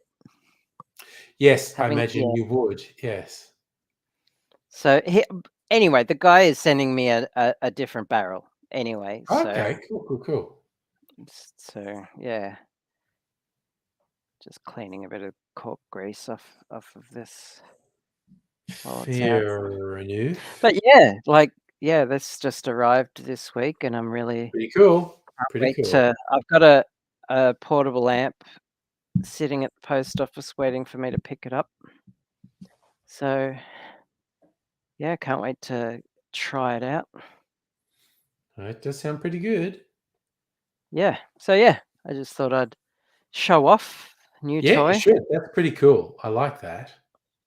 Yeah, and if anyone in the audience of the stream saw it, check it out. It's piezobarrel.com. Piezo barrel barrel.com. Nice. Okay. I know. Yeah, mate. If Musical Aviator came on, maybe he's seen them. I think he'd be into it. Yeah. Yeah. We'll have to bring it back up if he joins a bit later. Yeah, if he makes an appearance. Yeah. Have another sip of wine. Yeah, I'm going to go and put a couple things, empty bottles, and go and put them in the recycling. So I might put AIDSy on for 60 seconds. Don't want to stress out the introvert. So I'll put AIDSy on for a minute or two while I go out and do a couple of things. Cool. I haven't seen Frank for a little while because Frank always loves doing projects. So I think I'll get him to do another version of this at one point, but this is very fun. So we'll put AIDSy on, and I'll be back in a minute or two. Okay. I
know his jaw's falling off. I think if it gets to the stage where he's, oh my God. Okay. So for real, I was literally wondering, look, I was literally wondering, am I going to come back to find Pat here establishing an alibi? So yes, honestly, when the questions arrive, Pat, I will definitely be like, yes, officer, he was here all night. What? Someone died mysteriously? Yep. It's not like, only that, yeah. Not only that, but look who's in the chat. Oh my God! Again, the other one we mentioned, musical aviators, having French fries after swordcraft. Nice. Yes. Well, if he's paying more attention, you'll have to explain the whole pickup. Yeah. Because I think he'll be well into it. Yeah, yeah. When musical aviator, if you catch this, let me know when you're ready to actually focus on the screen and your black rectangle, and I've got something I want to show you. Yeah, something you'll be into. I was literally, when I went out, I thought, you know what? I'm going and getting my freezer martini. I was about to pour it, and I went, wait, there's a drink on my desk. Who poured a drink on my desk? And it's like, I think I did that before I went out. This is my barrel-aged old-fashioned, but oh my god, that's so fucking class. Oh yeah. You're not drunk. A little bit, mate. A little bit. It's Friday night, though. That's an excuse. I mean, honestly, you're saying, am I a little bit drunk? Like that's an accusation? I don't know. Were you around anyone who's a little bit dead tonight? I'm just saying. No. No, I love the pause. I just said, were you around anyone who's a bit dead tonight? And you go, no. It's just like, yeah, no, that's gonna sound really convincing in court. No, they're out. No, yeah, that's it. Get a bit more definite. Yeah. Oh, they're out. Go see the dance. Go dance. Oh, you've been out dancing? Is that what you call it? Yep. The dance. Yeah. When yeah, see that my reminds friends. me. Dance of death? Sorry, what? Nah, see my friends. Yeah. Dance of death. Oh yeah, Doc. Sorry, no, you just reminded me of something. Yeah. What? I have a date on tomorrow. Nice. Ooh. A Tinder date. Believe it or not. Nice. That's cool. That's cool. Yeah. Good for you. Good done, Doc. Yeah, way to go. Yeah, just like a lunch kind of coffee date. But that's good. I've still got it. You do, definitely. Oh my god. God, I just had a flash to the time as it's a couple of years ago, I think, in Federation Square, and Aidsy was there. Also, boss of the house was with him, but they were open enough that Aidsy's like hitting on the twink waiter who was coming to the table. And that's when Sartre was visiting. And the stuff's going on, blah, blah, blah. We were across two booths and blah, blah, blah. So I kind of missed what Aidsy was doing because he's in a different booth. And he leans over and he had a piece of paper and he just put it in front of me and went, oh, yeah, Daddy's still got it. And I'm like, what the fuck are you talking about? And there were numbers written on the thing. And then I twigged and went, is that the waiter's phone number? And he goes, fuck, yes, it is. Man, you're bad. I know he was a bad man, Pat. He was a bad man. Right, no, you. Not me, mate. At least he was successfully bad. Hitting on wait staff, but you know. Oh, you do. You say that. No, you're just doing it on behalf of other people. Exactly. Oh. Yeah. But you don't remember that because you were horribly drunk. Now I'm having vague flashbacks. Would you like me to remind you of what you did? That was the Gin Palace, wasn't it? That was at the Gin Palace. Yeah. Just after my birthday. It was actually on my birthday last year. Yeah. You were already 3 sheets to the wind. Completely sure drunk. Yeah. And I was just casually noticing the hotness of one of the ladies tending tables. Yes, the staff who were serving us. I do yes. have a recollection of. But you, using your outside voice, kept telling her how much I thought she was cute.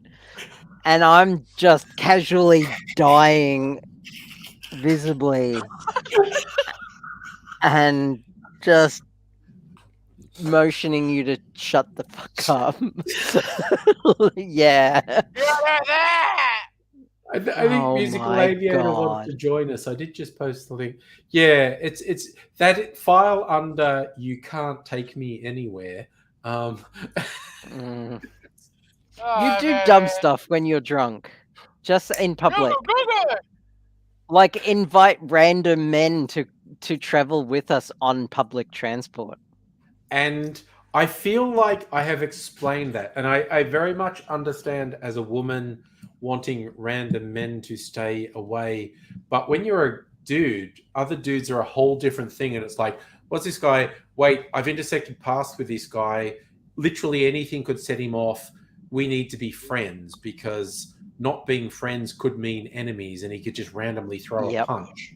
And it is an under-recognized thing. I didn't realize that.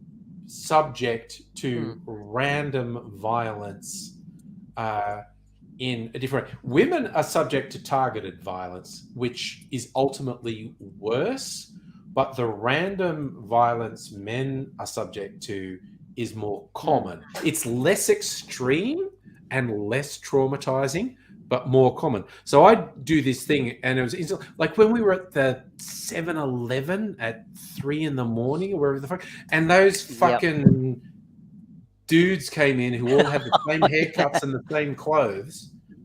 Oh, sorry, Musical Aviator is in a car? Oh, hello. Yeah, I'm driving. All right. Hands on the wheel. Cool. Yeah. So you can listen, but indeed. You can't pay attention. Driving around. So I got myself a piezoelectric clarinet pickup, a clarinet mic. So it has a special barrel. You probably won't notice, but it's got a barrel piece with a hole in it, and that's cool. It's like that's the pickup, and it just plugs into audio, and it just they make them for trumpets and like brass and woodwind and saxophones, and awesome. Plug it into an amplifier, and it's I thought you'd it's like really cool. Like you can't really see it here. Here I've seen the trumpet ones which have got a mute kind of stick in the bell. Yeah. Oh yeah. Well, this is like this is a bit more like it picks up the sound directly from inside the instrument,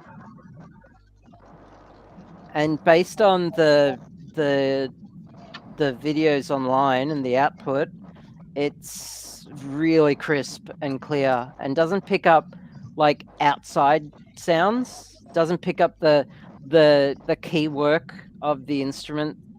Because I've heard some people play, and you can hear the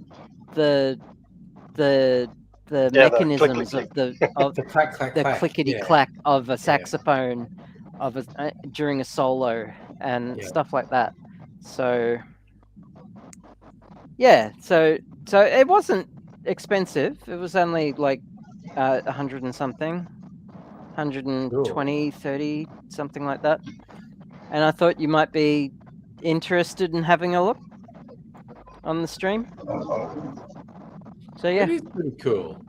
That's all thing. I do like that. I'm just imagining now a rock band that's all clarinet with those pickups.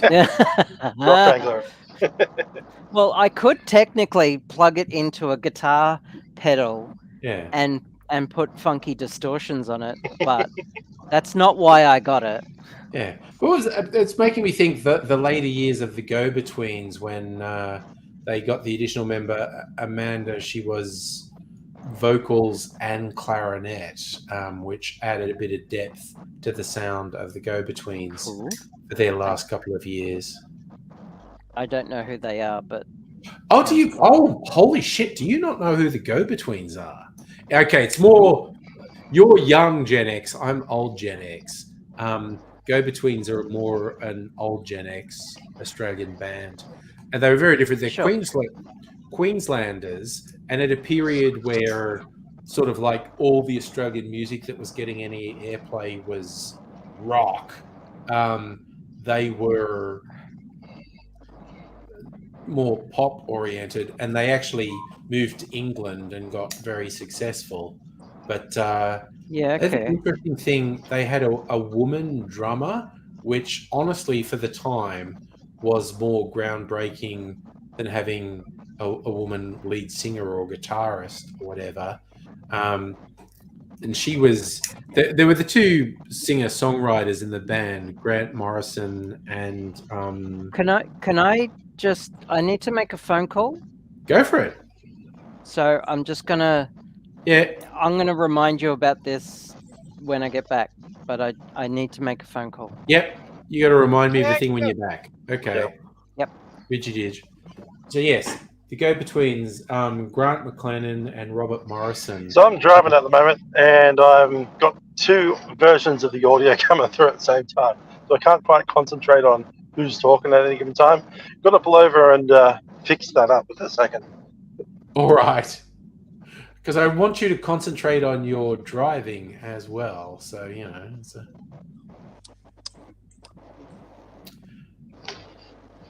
But yeah, I don't know why I'm doing an explanation of the Go-Betweens, because Dr. Abigail's not here. And she's I drive and talk on phones far too often. So. It's like it's fixed. You're fine. But yeah, it's the whole thing. I tell you what, I was listening to some new music today.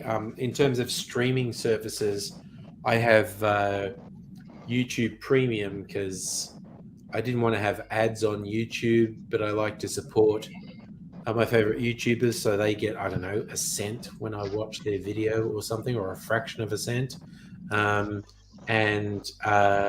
So I don't get ads, but as a bonus, I get YouTube Music. So I don't listen to Spotify. I've never used Spotify because they have YouTube Music, which is everything I want. And because it's got to stage, it knows I like indie music. So when I look at new releases, it never shows sort of shitty mainstream stuff. It shows me indie releases. And of course, there's a crossover between indie and mainstream. Like when I look today at new releases, there's like a new Billie Eilish single. She's kind of indie, kind of mainstream. She's like hip mainstream. And she's got a song in the Barbie soundtrack, that new Barbie movie that everyone's been hyped for a while. Don't play me, Pat. I know you want to see the Barbie movie. I know you're. Today, terrified. Look at that. You are going to go see the Barbie movie? Yeah, not today. Not today. Next Friday. Not today, but it looks good. But when I look at the new releases, where is it? What's it doing to me? New releases. Where is it? It was here before, but Billie Eilish has a song, and it's kind of it's something like "I Don't Know Why I Was Made," and I thought I can already see what this is. It's a metaphor because it's also about, you know, Barbie as the toy. I don't know why I was made and what I'm meant to do, but also as a real person, I don't know why I'm made and what I'm meant to do. And that's what the song was, and it was really good. I really liked it. So point to Billie Eilish.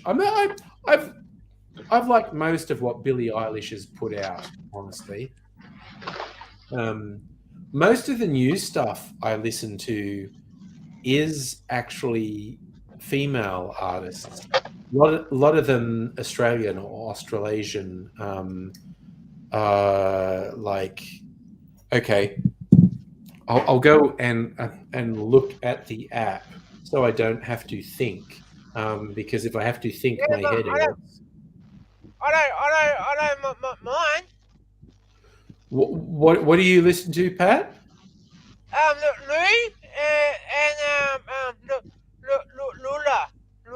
Okay. on. So I'm looking at what's on here. New release mix. Let's have a look. Oh, okay. Yeah, the Billie Eilish song is called What Was I Made For? And it's really quite good. Paul Kelly's got another cricketer song out, which is fun. But if I go and look at, if I go my super mix, Amy Shark is actually probably my favorite sort of contemporary pop artist. I think she's a New Zealander. She might be Australian, but I have this funny thing where I think she's a New Zealander.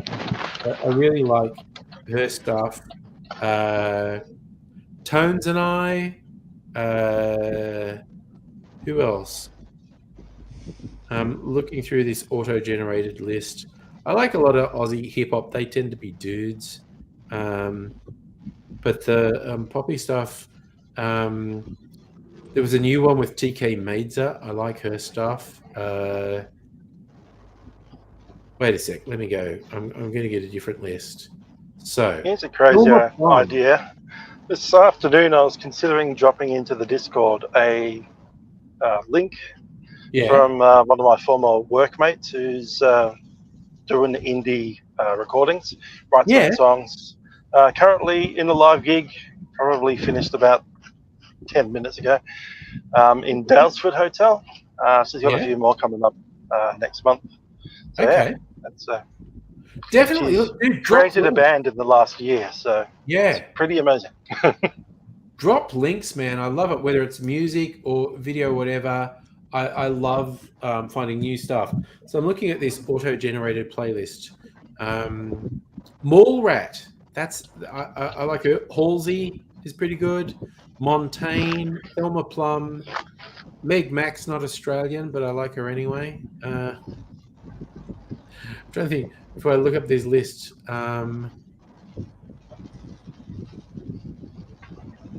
It's weird to me how of the young and up and coming indie and pop artists, most of the ones I like are women. I do like Baker Boy. Baker Boy does some really good stuff, and I also think it's really good to see someone, because a lot of his sort of dancey, hip hoppy stuff is half English, half in his indigenous language, which I think is a huge positive. But also, it's just really great sort of pop music, pop, hip hop, what Baker Boy does. And there's a bunch of dudes who are doing well. Their stuff's not really my thing, but it's like, yeah, you're doing well, like Rule and a couple others, and it's like, yeah, that's not really my thing, but I'm bang up for little Aussie battlers taking on the international music scene. Good on them. But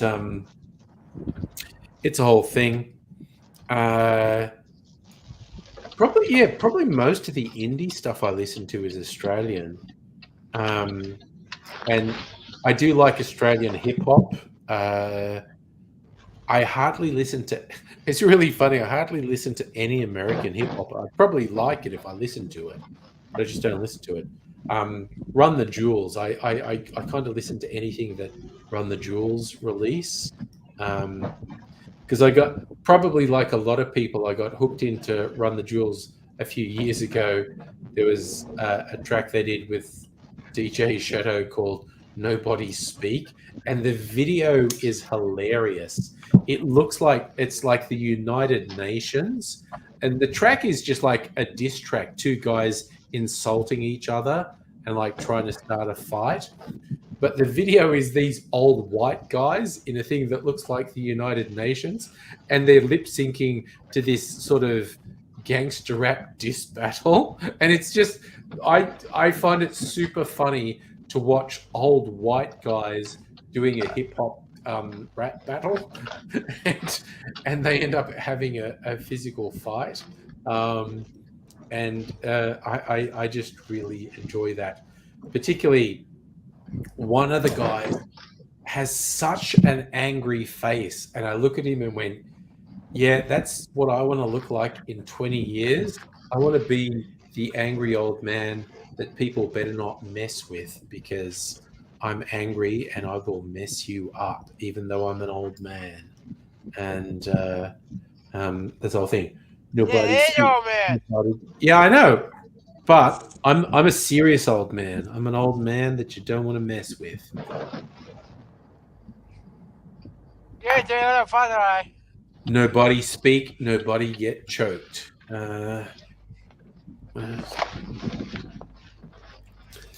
If you've never watched it, I thoroughly recommend the video. It's on YouTube, Nobody Speak. I find it really funny. Just these old white guys in a setting that looks like the United Nations, but they're lip syncing to a hip hop rap battle. And it's just really funny because they're just like shouting out, like, picture this, I'm a bag of dicks, stick me to your lips. it's just like, but it's these old white guys doing it, and it's just really funny. I find it really entertaining. But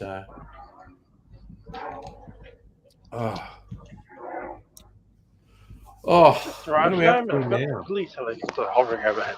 Great. Sorry, musical. Okay, I can still hear you, musical aviator. I'm outside. I just got home, so transferring over from the car to house. All right. I'll just check my. Yeah. If you want to swap from your phone to your PC when you get in, the link's still up there in the chat. So yeah. Cool. Yeah. I have the police helicopter doing circles over the top of my house. That's great. Oh man, that reminds me of when I used to live in East St Kilda. We'd hear the Bastille helicopter on the regular. Although there was the one time it got really disconcerting. And I think I was even doing a live stream. I'm sitting in my lounge room going, I can hear the helicopter. And then the spotlight hit my ear. So they were clearly chasing someone and trying to find them. And the spotlight was in my yard. They go, well, that's not good. That's not good. Ah, man. If the police helicopter's got a spotlight on my house when they're chasing someone, it's like, oh, I don't like that. I don't like that at all.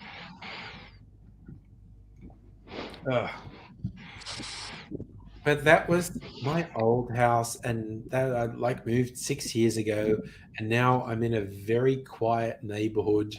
I do occasionally, I don't know, because Moorabbin Airport's like that way from me, so I occasionally hear planes going over. Every now and then there's a helicopter. I don't know if it's a commercial thing or the cops, but I've certainly never had a spotlight going over my neighborhood.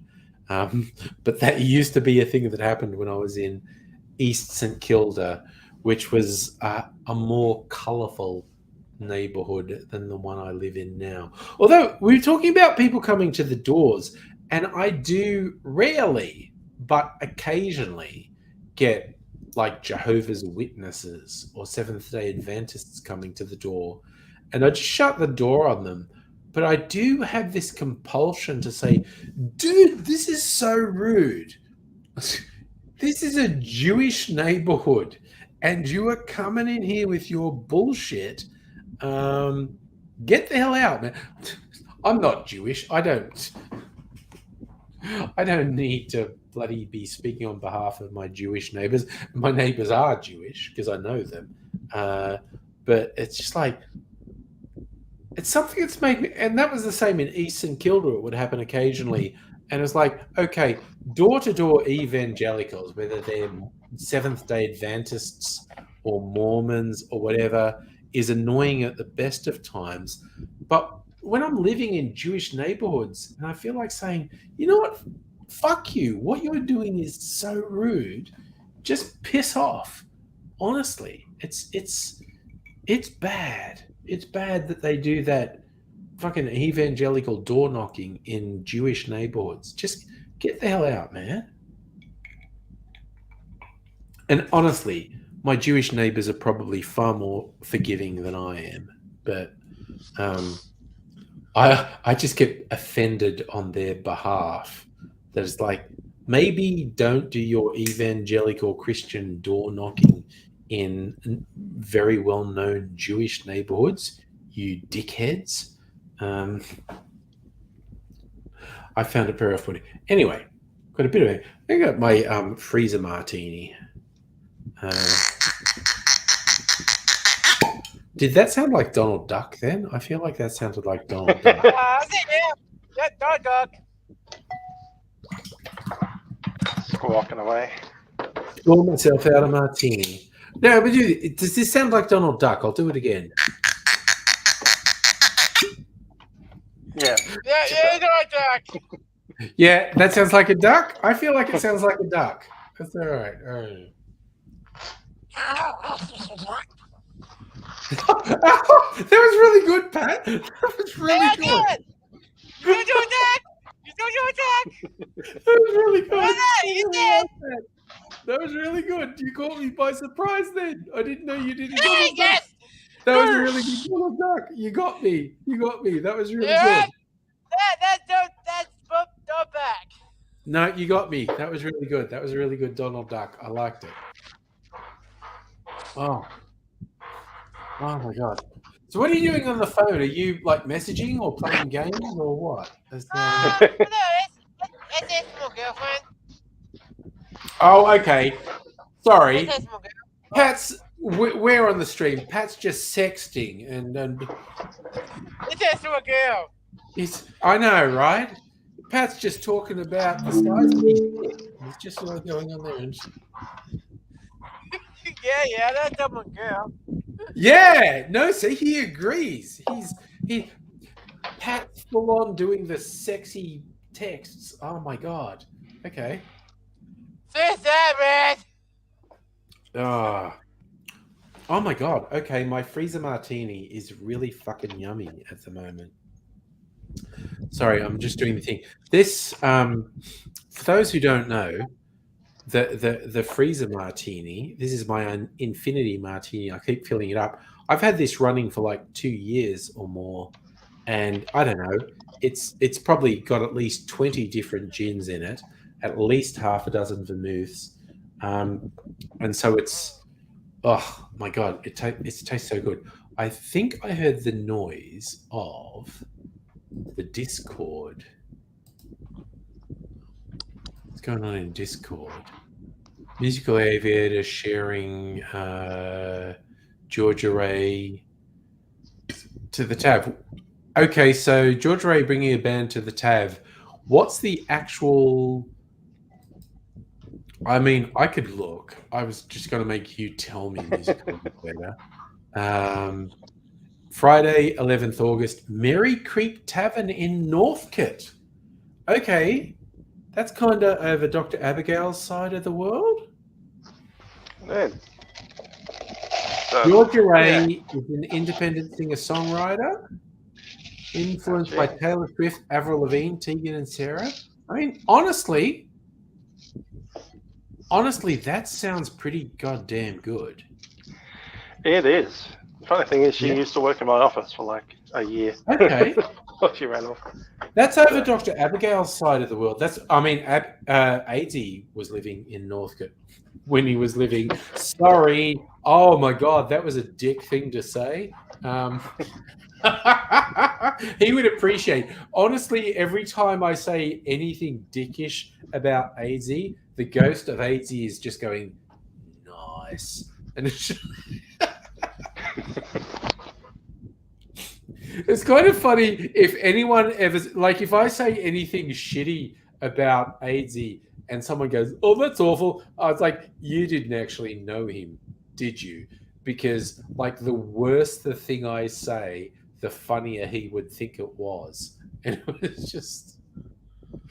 So, but that actually sounds like a good gig. Okay, so that's in... Jesus, you're giving us a lot of notice. 11th August. Yeah. There's one literally tonight. So that's 4 weeks. That's 4 weeks. Okay. Yeah. That's exactly 4 weeks from tonight. We should keep up the like on the Discord or whatever, we should keep up the chat. Maybe we could do that because that sounds like a really good gig and something we could maybe get to. Which sad for anyone who wanted to watch a party night stream if we're all actually just out on a Friday night. You know, I think everyone would understand that we're doing a thing. Indeed. That sounds like a good gig, though. Yep, she's a pretty good songwriter. Yeah. Oh my God, sorry. I'm literally like, my freezer martini at the moment is extremely good. I take a sip of it and it's like, it's very yummy. We get drunk again. I don't know what I put in it last time. Oh my God, it's very... Oh, it's like floral. It's slightly like a musk stick. At the moment, it's like really sweet and herbal and floral. Oh my God, my freezer martini just kicks ass at the moment, quite honestly. All right, so maybe on the Discord we can keep up communication about that gig because it sounds like a really good gig, quite honestly. And I think it's not that difficult to get to from Dr. Abigail. Okay, yeah, no, that's definitely a thing we should keep bubbling along, I think, because I don't know. It sounds like a good deal. Sounds like a good deal. But God, I don't remember the last time I went and saw live music. Actually, because I'm old. I don't know. I probably can't get to it because I've got other rehearsals on. But you can't get to it. Okay, I don't know. Yeah. Okay, all right. Whatever, but the more people I can, send their way. I mean, just looking at that description, the useless spaceman. Look, I'll read it again. So this is literally exactly 4 weeks from tonight. George Ray, independent singer-songwriter. Useless Spaceman is a Melbourne-based indie rock band, traces of punk and psychedelia. Group formed in the 2010s. Performed at house parties and a bunch of venues. Following the 2019 single video release Brunswick West, band strapped in for Victoria lockdowns and produced their first LP, The Marlborough Man Writes Again. Okay, Mrs. Angry is going to bed and she's mentioned, should I bring my breathing machine in here? I should. But this will just take me 30 seconds to get my breathing apparatus in here. I'll be back in a minute. No one panic.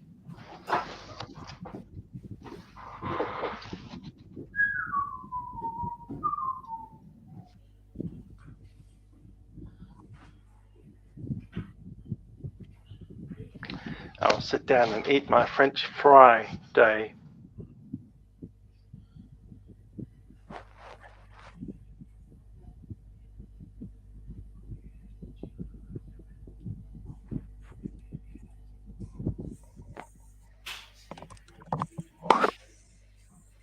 The cringiest of cringe puns.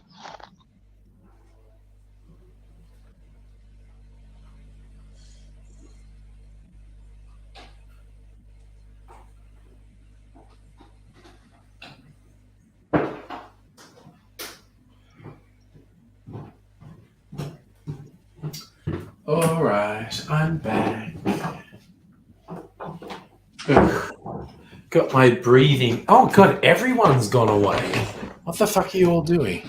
Okay. I'm eating my French fries on French Fry Day. Oh, that's fair.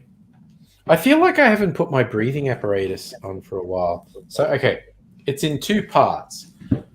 Because what we found with my CPAP machine, putting a little thing under my nose to breathe, my mouth would go and it was like, and it would be really noisy. So this is a little head strap to stop me from being slack-jawed in my sleep. So I have to put this on. I use the nose ones. All right, cool. Yeah, no, I haven't used one. But this is to stop my mouth from opening. So that goes under my chin. Stop my mouth from opening when I'm sleeping. I just gave up and used a full face mask. Yeah, no. So, well, because of my facial hair, they said I couldn't do like the face mask one because it wouldn't seal properly. So I just had to have. I always keep on pushing even the strap open, and I think it's because I've got a strong jaw from playing trumpet. That's my take my glasses off because I don't sleep with my glasses on, and that goes under my nose. And this, shut up, Pat. Are you laughing at me? Hey, this looks totally normal. This looks totally normal. What are you laughing at? No, you get out, Jed Bond. This is me sleeping. This is what I look like when I sleep. It's like, you know. Yeah, get out, Bond. Get out, Bond. Ah! All right. So that's what I look. That's what I look like when I sleep. Some kind of a sci-fi creature. I know. It looks very. What do you look at? Look like something from Doctor Who. I'm sure it does. Okay. The first thing I had, the little thing where little nozzles go up your nose, and they're really soft silicone. But I don't know. My nose is so sensitive. It really hurt me, and I couldn't use it. So I have this thing that just sits under my nose and doesn't really have a seal. So it limits the positions I can sleep in. I don't know. I think I maybe want to go and talk to one of the vendors again and say, can I? Because if I could get a thing that sat over my nose and mouth, it would make it so much easier to sleep. And I agree, Mega Leech. I look somewhat like Davros with that shit on. No, I said Jed Bond. I look like a James Bond villain. Is that it, Pat? Yep. I'm like someone James Bond has to fight in the final scene of the movie. It's like I'm sitting here, Mr. Bond.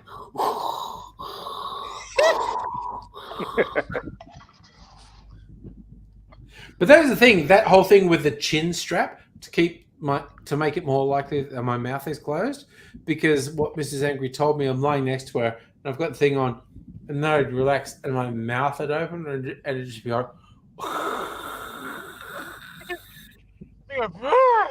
So I had to have the chin strap that fits under there and makes it less likely that my mouth opens when I'm asleep.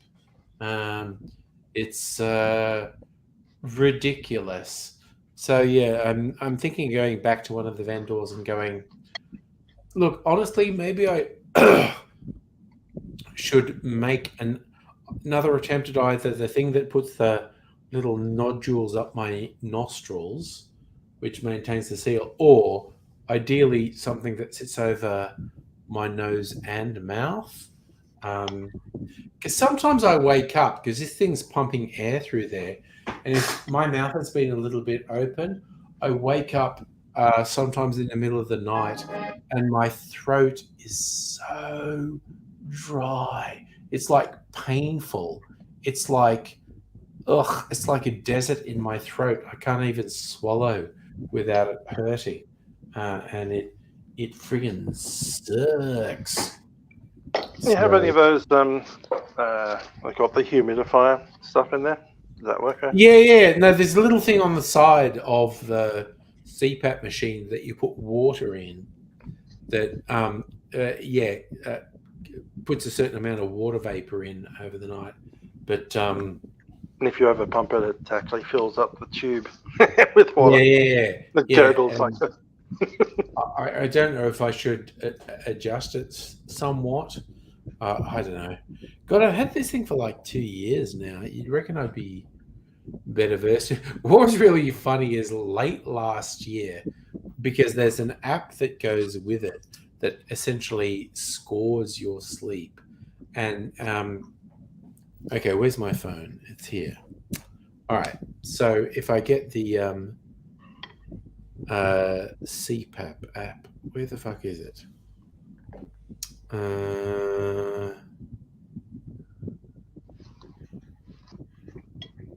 god, no, my brain can't even fucking cope with trying to work out what it is. But it rates it based on how well the thing is sealed on your nose, how many hours you have it, and how many events you have. The events are you stop breathing in your sleep, and ideally that's not many. You don't want many sort of stop breathing while you're sleeping.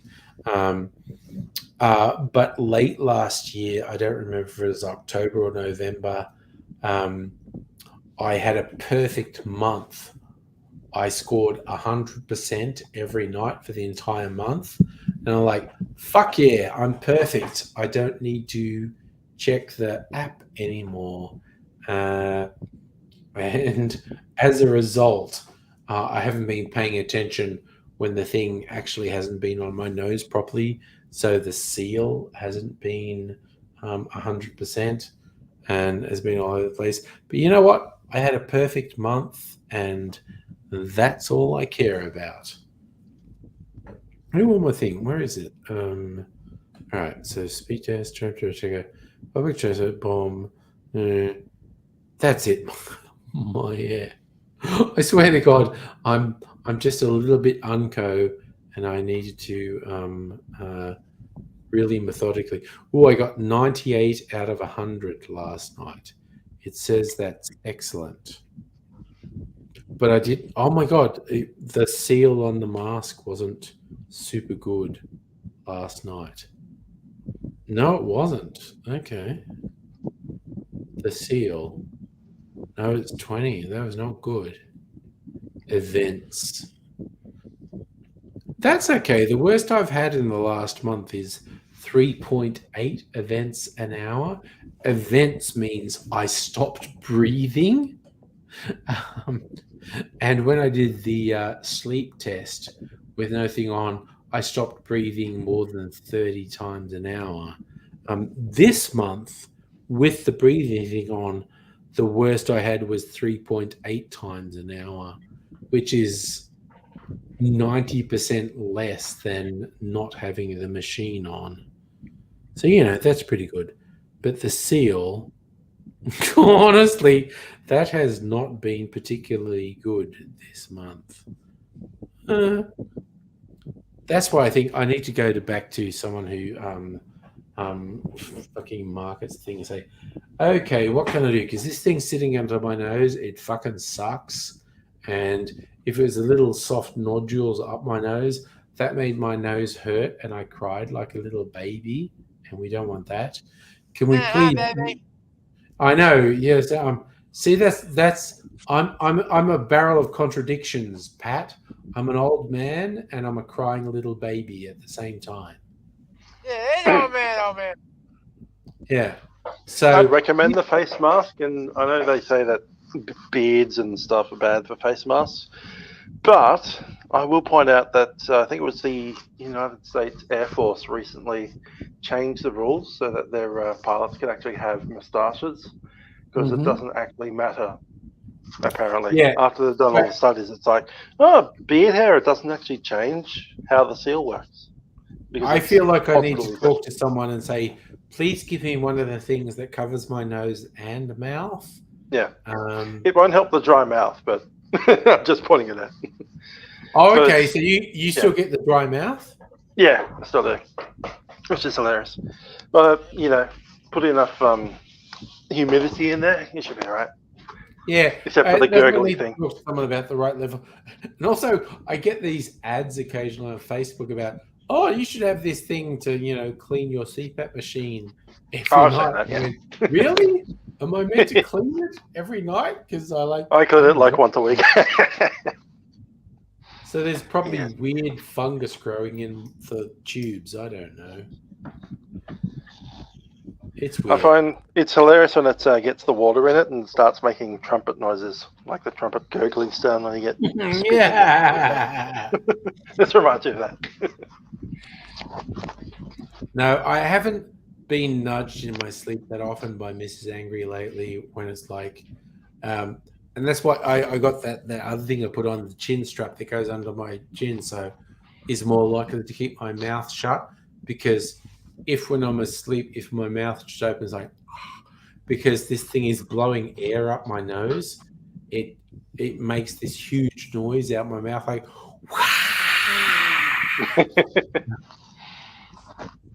And it's like, yeah, so I wear that whole thing to under my chin to keep my mouth closed so I don't disturb Mrs. Angry. It's a whole thing. Oh my god. Oh my god, my freezer martini is so fucking yummy at the moment. Hey, you're now drunk. Yeah, no, Pat, maybe I'm drunk. You know, it's the whole thing. And you know, maybe you left someone in a shallow grave in bushland earlier this evening. I don't know. No, honestly, if the feds come on and say I'm just like, no, Pat was here all night. What do you mean 3 people disappeared? Pat had nothing to do with it. And I'll say to the doctor, you know, like you, I've heard the rumors that Pat is the most feared contract killer in Australia. I don't believe it. I have a job for you, Pat. Oh, Yeah, what? no. What the goddamn delivery. Do you have your churros yet? Oh, that's bullshit. No, there was a mix-up with the Sancharo delivery partners. Oh no! And their support staff. Yeah, Pat, I need your help. Yeah, I didn't know it was just Someone the needs to. people. Someone needs to meet the smiling assassin. Yeah, This glass was full at the start of that conversation. That was. Oh, that's Rob. I mean Rob. I kind of thought, Dr. Abigail, it might be some mutuals of your and mine that we're just going, yeah, Pat, we're sick of them. It's time for Pat to step in and. I mean Rob, you're that. Rob, you're that. It's all good, Pat. You're fine. It's like, you know, we're on your side, Pat. If the feds start asking questions, we were like, really? You think Pat's the one that's known in the underworld as the smiling assassin?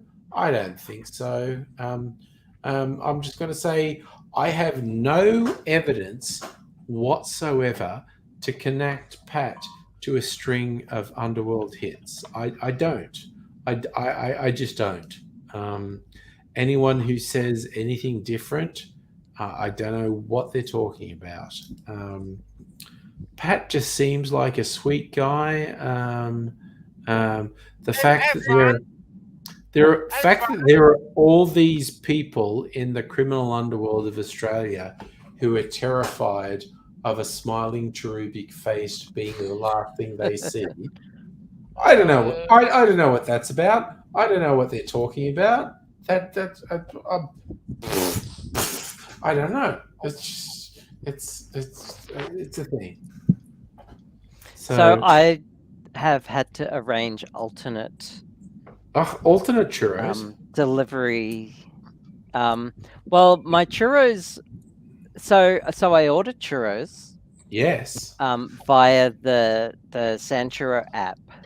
Yes. Entered delivery notes for the driver. Entered my address, all that, and then used loyalty points. Yes. As the payment. Yes. And the stupid system changed it to pickup instead of delivery. Oh, god damn. Oh man. And so it sent me a receipt saying it's ready to be picked up. And it's ready to be picked up at QV which is the closest San Churro that does delivery. Yeah. Because the one in Carlton doesn't do. Well, that was like an hour ago. Yeah. The one in Carlton doesn't do delivery, by the way. Okay. So that was the one that we went receipt to last weekend. Yeah. Yeah. So the receipt has a phone number on it for QV San Churro. So I call it. It's disconnected. Oh god. So I go on Google, find the real number, call it, and it's they're unavailable to talk after hours. Please call this 1-800 number if it's a delivery. Yeah. I call the 1-800 number, and it's DoorDash. Oh, for fuck's sake! And I'm like, fucking DoorDash. There's a reason I deleted the DoorDash app. Yes. They're awful. They're actually awful. And so I'm on the phone to DoorDash as their delivery partner, and they can't find my order because it wasn't entered into their system, because San Churro's system entered it as pickup, not delivery. And there's nothing I can do about that. There's nothing they can do about that. Oh fuck! And then they say you're going to have to call the store. Steam is coming out of my ears at this point. So I tell them I tried calling the store. The number on the receipt is wrong, and when I found the right number, they can't. They don't answer it, and they said to call here. So they said, we can give you a direct number. And I'm like, oh, yay, something helpful. So they gave me a mobile number, and it's just some dude's number. And it went straight to voicemail. It's just some dude named Ian. And it went straight to voicemail. Yeah. So I left a voicemail message, because why not? Why not? And then I called them, the DoorDash, back, and yelled at them and just said, it's just some fucking dude. What the hell? And that's the number that we have on file. Well, what the hell? It's just some dude. Like, well, we have this other number. Oh, give me that. And it's just the mobile number with fucking 61 on the front. Oh, which is the Australia area code. And I was just fucking, and I just said, look, the store closes in half an hour, which was 20 minutes ago. Yeah. Thank you for being the most unhelpful person ever. Yeah. You've wasted my time. And I just hung up, and I've ordered a Uber delivery, and I can see them at the store not picking up the package, like picking up my order. Like, what the hell is my order there? God damn. That sucks. So I don't know what's going on. Yeah, it sucks. Yeah. Okay. Oof. Yeah. So I'm messaging the Uber driver, because I've used Uber delivery before. Usually it's pretty good. Yeah. I've used it to pick up. Oh, he doesn't know. Okay. I've used Uber delivery to like get medication from the chemist when I couldn't go, which technically you're not supposed to, but I've done it anyway. It's against their T's and C's. Yeah. Oh, good Lord. Yeah. Man, you didn't have a bad day, Doc. Look, I was having a stellar day until this happened. Yeah. Man, hell. Yeah, seriously, just left field when you said you were having a stellar day. I thought, oh, it'd be nice if Stella joined us. Yeah, I thought the same thing. Like, we invoked Musical Aviator. We did, and it worked. We invoked Pat, and it worked. So I think if we both mention Stella, maybe Stella will appear. And Well, that would be me! cool. It's fine. It's a whole. So I've asked the Uber driver if he's gone inside to check, and I fully expected him to say no. But he said he's messaged, "Am inside and pick up your hang on. Am inside and pick your order." Maybe that's good. Who knows? That's English. Like, am inside English. and pick It your is. order. Yeah. Order number. Toss a coin. That is literally toss a coin is the result. Yeah, 100. Yeah, I mean, I wish I could send him attachments, because then I could send him a photo of this receipt I've got. Yes. Oof, it's a whole thing. I swear, I'm drinking the whole bottle. Now. Just like, make fuck it that. through the night. Yeah. Yeah. God, speaking of which, where's my phone? Okay. I've earned these churros, that's for sure. I think so. All right. All right. I should have made more spaghetti. Should have made because I made enough bolognese sauce. Yeah. For multiple days. Sorry, I think cat is playing around. Anyway, I made enough bolognese sauce to last plenty of days, but I only made enough actual spaghetti for one meal. But at this rate, I should have. We're talking about payments. I was thinking, like, I need to check, did I pay my rent this month? And I did. Yeah. But then there are these weird things, and I got messages. There were these weird small payments into my account, and I have no idea what they were. They're very small amounts: $8.60, $11.15, $11.88. I need to call the bank at some point and say, what the fuck what is that?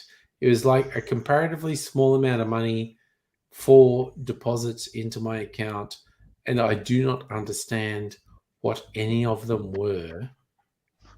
What was that? It's really weird.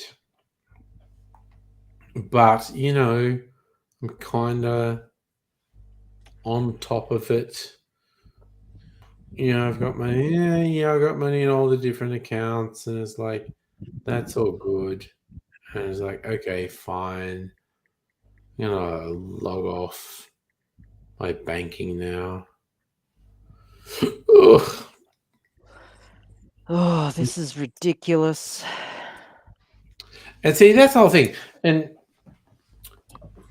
see, Dr. Abigail, in your circumstance, I completely understand delivery services are pretty much a mandatory requirement. You need to be able to access mandatory. But for me, because I'm a bit more, ambulatory, I don't trust any of the delivery services. So personally, I never use them. I always get stuff. I know my offspring, they're Zoomers. They're just app people. They're like, yep, I expect stuff to get delivered and whatnot. Oh, he's got it, and he's on his way. Oh, nice! I like that you're now on the cusp of getting midnight churros. It's just like that's so. that's somehow that's just funny to me. This guy deserves a tip. He has gone above and beyond. Yeah, I'm gonna get some shoes on and go downstairs to meet him. Yeah, you do that. But yeah, you're right. Like when you have a disability, and at the end of the day, like I have invisible disabilities. Yes. So most of the time, people don't realize just how much I'm affected by it. So when I order food to be delivered, it's not because I'm lazy. It's because I just can't fend for myself sometimes. And this is the whole thing. Yeah. Well, this is pure luxury. This is just me. I want a churro. Now, churros is like luxury. serious. Because I made a meal. I've eaten. Yeah. But there are some days where I cannot make food. Yeah. And rely on food delivery. And this is also the thing, like, but I shit talk the 4-wheel drives and whatnot. Megaleech will know this because we had a thing with Taz Chick. Sometimes someone with a physical limitation, they can't get into a car where you have to get down into the car. They can only get into a vehicle if it's you step up into it. And that is an absolutely legit reason for some of those larger, higher clearance vehicles. I feel like there's 3 levels. There's higher clearance vehicles, regular clearance vehicles, and low clearance sports vehicles. I'm regular clearance vehicle. Yours I would argue, because I used to drive a sedan, right? A Falcon. Yours is way lower than my car used to be. Yeah, yours is on the lower end. But there's things like sort of sports cars. Which they're lower. I could not. You get people who want to have a Ferrari and stuff. I couldn't drive a Ferrari because you virtually have to fucking lie down to drive a Ferrari. Yeah, but your car is on the lower end of the standard.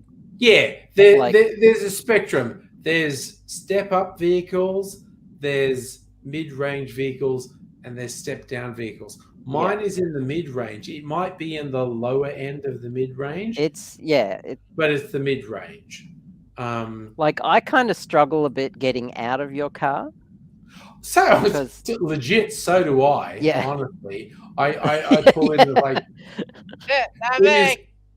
It's like people say, "How old are you?" I can't get out of a chair without making a noise. Old. I'm like. I can't do squats anymore. Old. My car or my lounge, when I get up out of them, I'm like. Like, I have to go pick up some churros now. I'll be back in a sec. Abigail's getting churros. Yeah, no, Megaleech is going, depending on your level of mobility and ambulatory, if you go up or down, it sucks. You need to find the right vehicle so it's just right for you. So my car is kind of right for me. It might be slightly low. On your car once. That is, actually, I think that's right, Pat. You actually have been in my car once. It's me, Rob. It's me, and Rob. Yeah. Your car. My car's just a hatchback. But yeah, no, I think there was one time with you and Rob where we were getting into my car, and it was fine. It was fine. But yeah. So you kind of get, the 3 ranges of cars. The big ones where you step up into them, the mid-range where it's equal, and then the sports cars where you're getting I could not drive a sports car like a Ferrari or whatever where you're basically lying down. I'm like, oh no, this is too hard to get into and out of. I don't want to do it. I don't want to do it. It's on my dad's car. Yeah. My dad's fast car. Yeah. It's a cool car. And on my worker's car, the fast car. Okay. Yeah.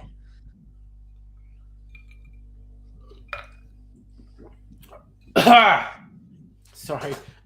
That was just water. Yeah, For some what? reason- Get For some reason, uh, I get drank out of my water. way. It was really difficult. Get out of my way. I don't know why water Don't is so die. difficult for me to drink. Not die, man. I'm dying. I'm I just. did not die. You don't want me to die? I don't just No. drinking water. So we'll just do that. Drink a bit of water. You know? Oof. I just had an urge to kind of go out into the kitchen and like have some chips in the cupboard, and that would kind of be yummy. I want to go out and get some. I think the open packet I have is barbecue chips. What's here? It's mine. What are you holding up? What is that? A juice. You've got snacks there. Okay. Yeah. I don't have any snacks. I feel like I need to go out and get some snacks. I don't have snacks here. I fucking hate you. You're more organized than me, buddy. You are so you've got your shit together. You've got snacks there. I don't have any snacks. I'm gonna have to go out and get some snacks. What is it? Oh, it's only Christ. It's only 11 o'clock. It's not even late. No, that's all one. Yeah. So that's. I just like, you've got the headphones on, so if I burp, you get that in both ears. It's like. No. Okay. Oh yeah. My dad bought this today. Sorry, what did your dad do? Bought this? Got the headphones. Yeah. Yeah, my little one is dead. No work. Sorry, who did you kill? You just said someone's dead. No, my this. Yeah. On. The microphone's dead. Okay. Yeah, no work. That. So that's Pat just casually pretending he didn't murder anyone today. He was only talking about. Man. He was only talking about his microphone was dead. Man, shut up. Yeah, no, Pat. We all agree. Honestly, anyone on the stream, if the feds ask us, we go, "Is Pat killing people?" We go, "Pat killing people." That doesn't sound right. That doesn't sound right at all. Sorry, I just want to also, Pat, I want to get Rob on here at some point and have him on when we're talking about you definitely not killing people. I think Rob would be real funny about that. Yeah, we see my worker son gonna see go to us. See you doctor that very soon. You're gonna whack that. Okay. Yeah. Also, what are you doing this weekend, mate? What are you doing for fun this weekend? I don't know. Look the Blue Hoods. Is there any wrestling on this weekend or nothing? No. Next wrestling, no this month, not a month. The Fox, my best friend Fox wrestling my friends. Okay. Okay, so nothing this weekend. Okay. Yeah. That's fair. I'm home. I'm here home. Oh, just drinking a bit of soda water. I'm thinking Oh, going yeah, out. So Dr. Abigail, okay, Dr. Abigail's doing the big emo fringe thing. I can do that too. I can. No, me. What did this? What did No, that? you got short hair, Pat. Churros. They're too so great. cold. Oh, They're cold so Pat. not fresh That's not tough good. and awful. What, you tea? The churros. All right. Oh. It's We need to do it's the such thing. a shame. Okay. We haven't done, you know, the thing we did for lunch at the Catfish. Oh yeah. Not on Yes. Monday. I can't do it on Monday, but maybe on Tuesday. I don't know. Yeah. Because July is Rye July. The Gospel Rye Distillery, which is a Melbourne rye distillery, was doing a thing with the Catfish in this month. Maybe on Tuesday. I don't know. We can work this out. Offline. Maybe a lunch thing on Tuesday. I don't know. Tuesday's good for me. Okay. Oh good God. Oh, I'm gassy. It's something. But Do we want to get Mr. Robot Man? Yeah, because Greg is a Melbourne dude. Oh my God, I got super surprised. They'd been keeping it on the down low. Greg and his Mrs. Queenie, she posted some stuff on the socials this week. She's super prego. I think that they'd been keeping it on the down low. Heine. Okay, so you know the Catfish? Honey, like maybe on Tuesday. You're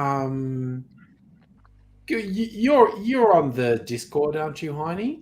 We could maybe work this out. And I because that would work wants me to arbitrarily go in on Monday and Tuesday for no good reason. But honestly, if a bunch of us were having a lunch on the Tuesday, that would feel like a good thing. I'm doing a team thing on Monday, so Monday's a done thing. Yeah, but, I've got stuff on Monday. Yeah, but Tuesday, I don't know if you're up for Tuesday. We'll maybe. Jesus Christ! I just fucking smacked my martini. I'm gonna put these in my air fryer for a bit, see if they freshen up. That might be better. Yes, because Megalich suggested the microwave. No. Make them a bit soggy. In the microwave. I'll be back in a sec. Yeah, no. Put the churros in an air fryer. That could be a good thing. Hey, Safa, bro, you had shit on tonight, and you've come in to say hello. Are you driving at the moment? Okay, please don't crash. Okay, got another driver. Oh, I'm using Clavia chiming in because you were joining while you were driving as well. Yeah. Okay. So Heine, other person has been summoned. Yeah. Oh, okay. So that's a tentative thing. We might be doing a join up on Tuesday. Megalich is recommending reheat churros in an air fryer. Yeah. That's what Abigail's doing. So, Safa, you're parked in a train station? So, dude, I hope you had a good night tonight. So, some of us might be doing a Tuesday lunch thing. We'll see. Yeah, have us in the background, man. You do what you have to do. Oh, you were at a footy game. Was that it? 50,000 people at Marvel. Nice. What the fuck? Yeah, that's a big fucking crowd. Yeah.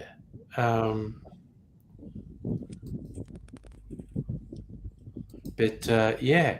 All right. So good night at the footy from the sounds of it. Yeah. Okay. Oh, soccer. Sorry. There you go. That's a big crowd for soccer.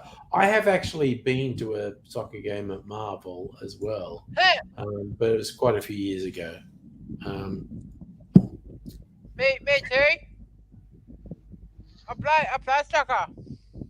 Yeah. Yeah. So what are you doing this? What are you doing this next week, Pat? What have you got on?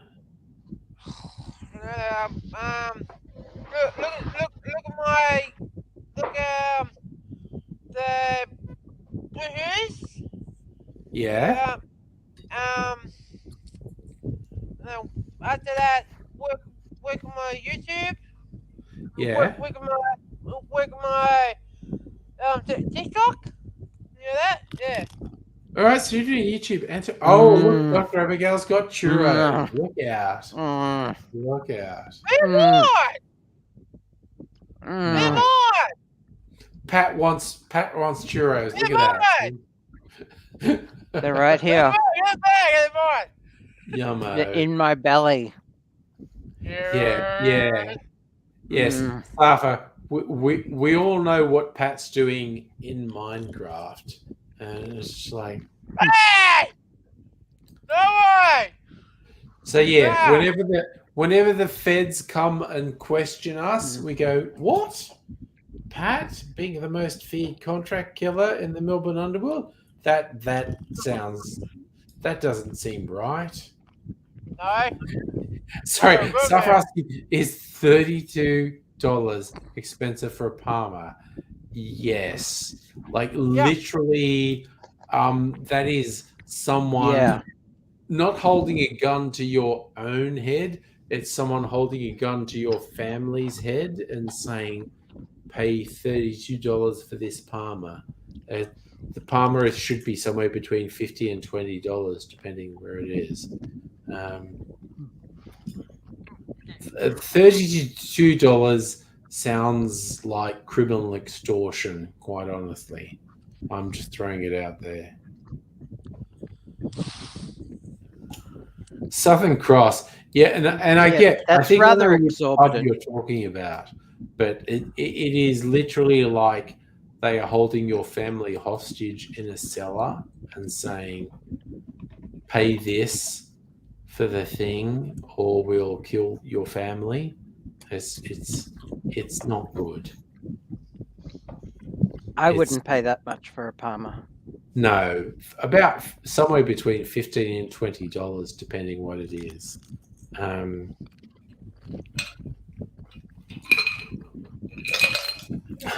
did have a funny thing. Like when I went for takeaway night this week with my offspring, like young Mazangri's American boyfriend, he's like he just went into a bottle shop because he wanted to get a bottle of vodka. He said, I just want to get a thing and like the cheapest vodka was $40, and it made his brain fucking explode because in the US it would be $20, and I was like, yeah, that's partly the exchange rate and partly the tax we're paying on here.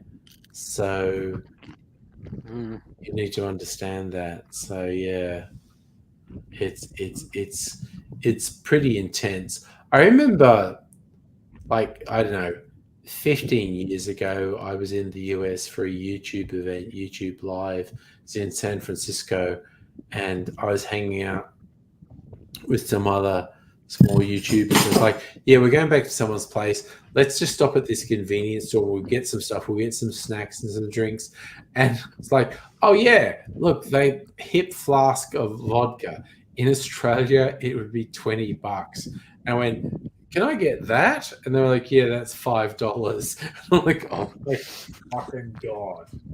How do they not have drinking problems? They do. Like, they fucking do. Yeah, but like Australian culture has a drinking problem. Yes, like, Australian culture definitely has a different sort of drinking problem to American culture. But you go into like a 7-Elevens in the US sell alcohol, and but it's a whole different thing, and it was really weird. Like, yeah, getting a hip flask for $5 instead of $20 was a whole thing. Yeah, that's amazing. It was really weird. It was very weird. Buying alcohol in a convenience store. That's yeah, weird. but also because we have the things with the bottle shops next to supermarkets. In the US, they don't have that, but 7-Elevens sell booze, and here 7-Elevens don't sell booze, and it's like the cultural differences are very weird. Yeah, it is super weird stuff. Oh, good damn. Oh, Sancharo chocolate is just so good. You were tempting me because I got this little thing from the supermarket, a little tub of white chocolate dip, and I've got things I could dip in it. Not churros. Oh, I'm sure you do have things you can dip in it. Oh, okay. Oh. You went there. All right, I'll do it. I will. You said it. You said it. You're going with innuendo. I'm just going to say it. You said it. I'll go out there. I'm going to dip my penis in the white chocolate dip. Save it for the after party. You're sick. You sick, man. Gee, if I have anything else, like I want to go out and get. I've been super responsible. Like I go to the supermarket and I get a big thing of chips. And in my more irresponsible days, I would sit on the lounge and watch a movie and work my way through a huge supermarket bag of chips, which is a very bad thing to do. But these days, like I would get one and it sits in the cupboard, and periodically I go, I need a distraction. I'll just go, couple chips, put it back. So this big bag of chips lasts a week or more because I just go little thing, and I know there's like some barbecue chips that I opened last Friday, and they're still going. I'm kind of tempted to go out and get them, so I can just go nom, but I don't know. I'm experiencing pain. Oh, Chica. What sort of pain? Gallbladder pain. Oh, no, that's not good. See, you've got a thing going on now with your gallbladder. Mrs. Angry's got a thing going on at the moment with her gastro thing, where she's got to have a whole bunch of tests. And I think they're ultimately going to do the probes. The thing I did a couple of years ago, where the spit roast. I actually did the live stream from the hospital for a while, where I had all these sensors attached all over me, and I went, yeah, they just attached like literally a dozen sensors to my face and my body and said, now just go and sleep normally. Sleep normally. Oh, I regret nothing. Those churros were worth it. I've got 2 more. Absolutely, churros are worth it. I'm trying to be responsible. I have a shit ton of snack things I could go out and get, and I'm just trying to be responsible. Okay, I have a few regrets. A few regrets? No, you'll be fine. You'll be fine. It's a whole thing. Oh, Tazchick is having gallbladder issues. Well, that's not good. Gallbladder sisters. Yay. Gallstone sisters. There's one for your AI image generator. What? What is Gallstone sisters? Megalich is doing a thing.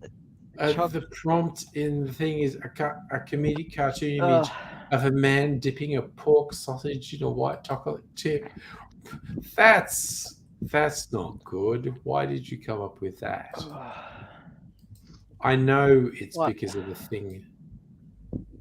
This is going to sound really, really, really dumb. Yeah. Considering how much pain I am now in. Yeah. But I'm gonna eat these other 2 churros. I would, honestly, if there were churros in front of me.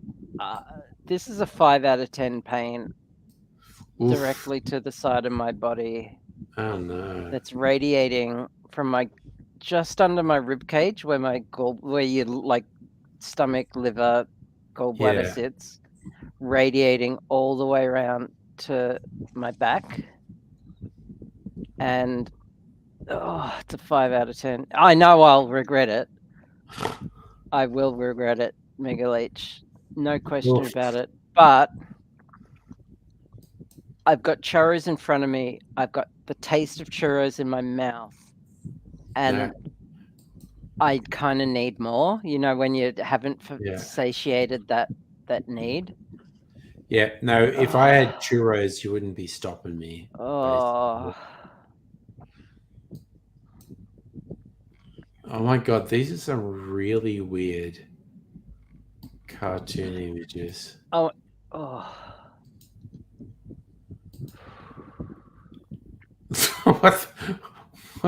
What is going? So sorry. What? His hand is going through the bowl. His hand's going through, and he's grown another hand on the other side of the bowl. It's. I want to see Gallstone Sisters. Gallstones. Give Megaleech a prompt. He will do it. Oh. Like this one. What the fuck is this? That's so strange. And you are seeing live on the stream someone having gallbladder pain. Oof. And it's not fun. Ugh. I mean, honestly, maybe we should all go to bed. I don't know. Where's my... Okay, I'm going to have some endone. Oh, all right for some. I don't have any endone. Oh, Jesus. Oh, hi, Bella. How's it going? Oh! Taking in your cat. Yeah. Okay. Huh? Good thing for me, I have some endone, which for those... Yes, the pain is on my right side, Heine. Oof. So, I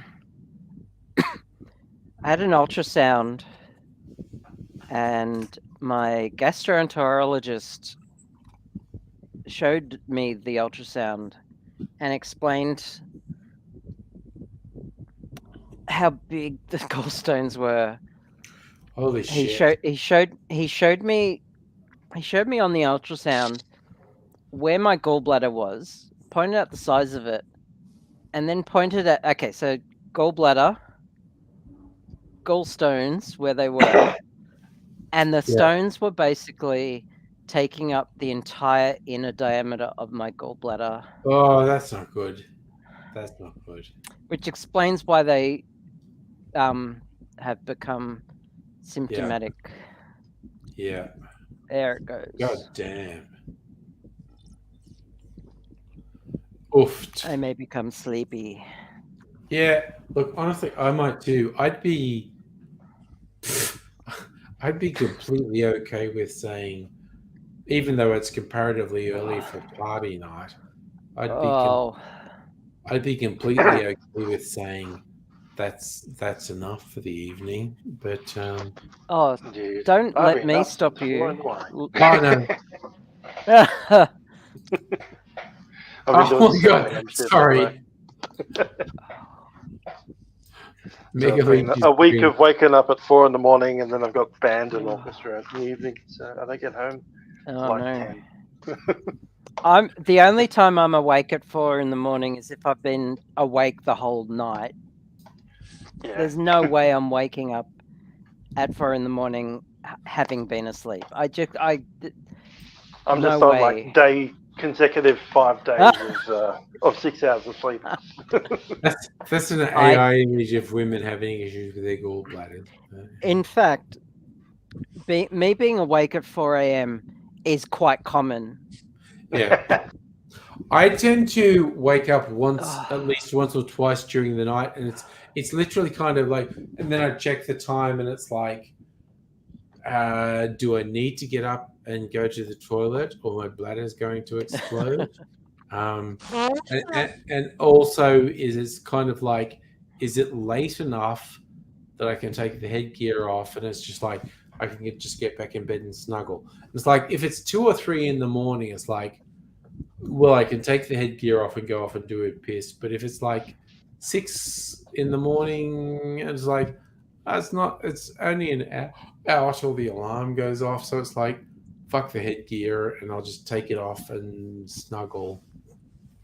I'm also, honestly, I'm also thinking I kind of have a deal with Mrs. Angry with live streams. If they finish before midnight, I can sort of sneak into bed and snuggle with her. But post midnight, I will fuck up her sleep if I go in there. So or fanish. Yeah. So Fanish. Yeah. Sorry, I'm making fun of how drunk you are. I'm mildly drunk, and we are literally at that point of the night. It was like, okay, at this point, I could either. This is the tipping point. The tipping point. That's the word. I could either stop drinking the alcohol now, or I could keep going and get super fucked up. You'll notice I've stopped consuming. Yeah, you're not drinking your wine anymore. I'm not drinking wine. I'm not eating churros. Yeah. I've stopped consuming. I can't do anything. Yeah. Oh. But it's kind of like and this is what I'm thinking. This is the first decision point, the pre-midnight decision point. Should I just stop now and chill out, or should I roll on to the next phase? Who knows? Should do an online poll. A poll. You can do online polls on Google. On YouTube. I can live YouTube. Let the viewers decide. But also, I could just say to people, like, have agency. I could have personal agency. Yes. Should I just go like, yes, this is a pivotal decision point. Should I go pre-midnight? You know what? Fuck it. It's been fun, and I should just fucking chill for the evening, or should I double down and get well fucked up? And I don't know. Yeah, but I don't know. Does anyone else want to join us on the stream? And yes, and throw in because I'm not very entertaining at the moment. No. Not unless anyone has any science questions or Lord of the Rings questions, or even any Star Trek questions to help distract me from the internal organ pain that I'm having. All areas of expertise. Alternatively, could bail on tonight, because I'm probably going to do a Saturday night stream as well. Probably. And I have to get up early for a date tomorrow. Yeah, you have a date. You should. I feel like I wanna pull the pin, because again, my agreements with Mrs. Angry, if I pull the pin now, I can go in and get in bed with her rather than sleep in here. And you have a date, and I'm probably going to do a Saturday night stream. So I'm going to make an executive decision now. Executive decision. Rather than drink any more alcohol. Does that involve stealth planes docking with Air Force One? I don't think any planes dock with Air Force One except for refueling planes. Indeed. So the eating of the cherry. Yeah, I'm going to do the executive decision and eat the cherry. Wasn't there a movie about a stealth plane docking with Air Force One? Yeah. Executive Yeah, that's decision. the Harrison Ford movie, Air Force One. Oh, okay. That's executive Yep. decision. Or the one Oh, that had Kurt Russell, Executive Decision. That's exactly what Musical Aviator just said. Yeah. All right. So I just even though noticed this is quite early to bail for a party night, I feel like I'm going to.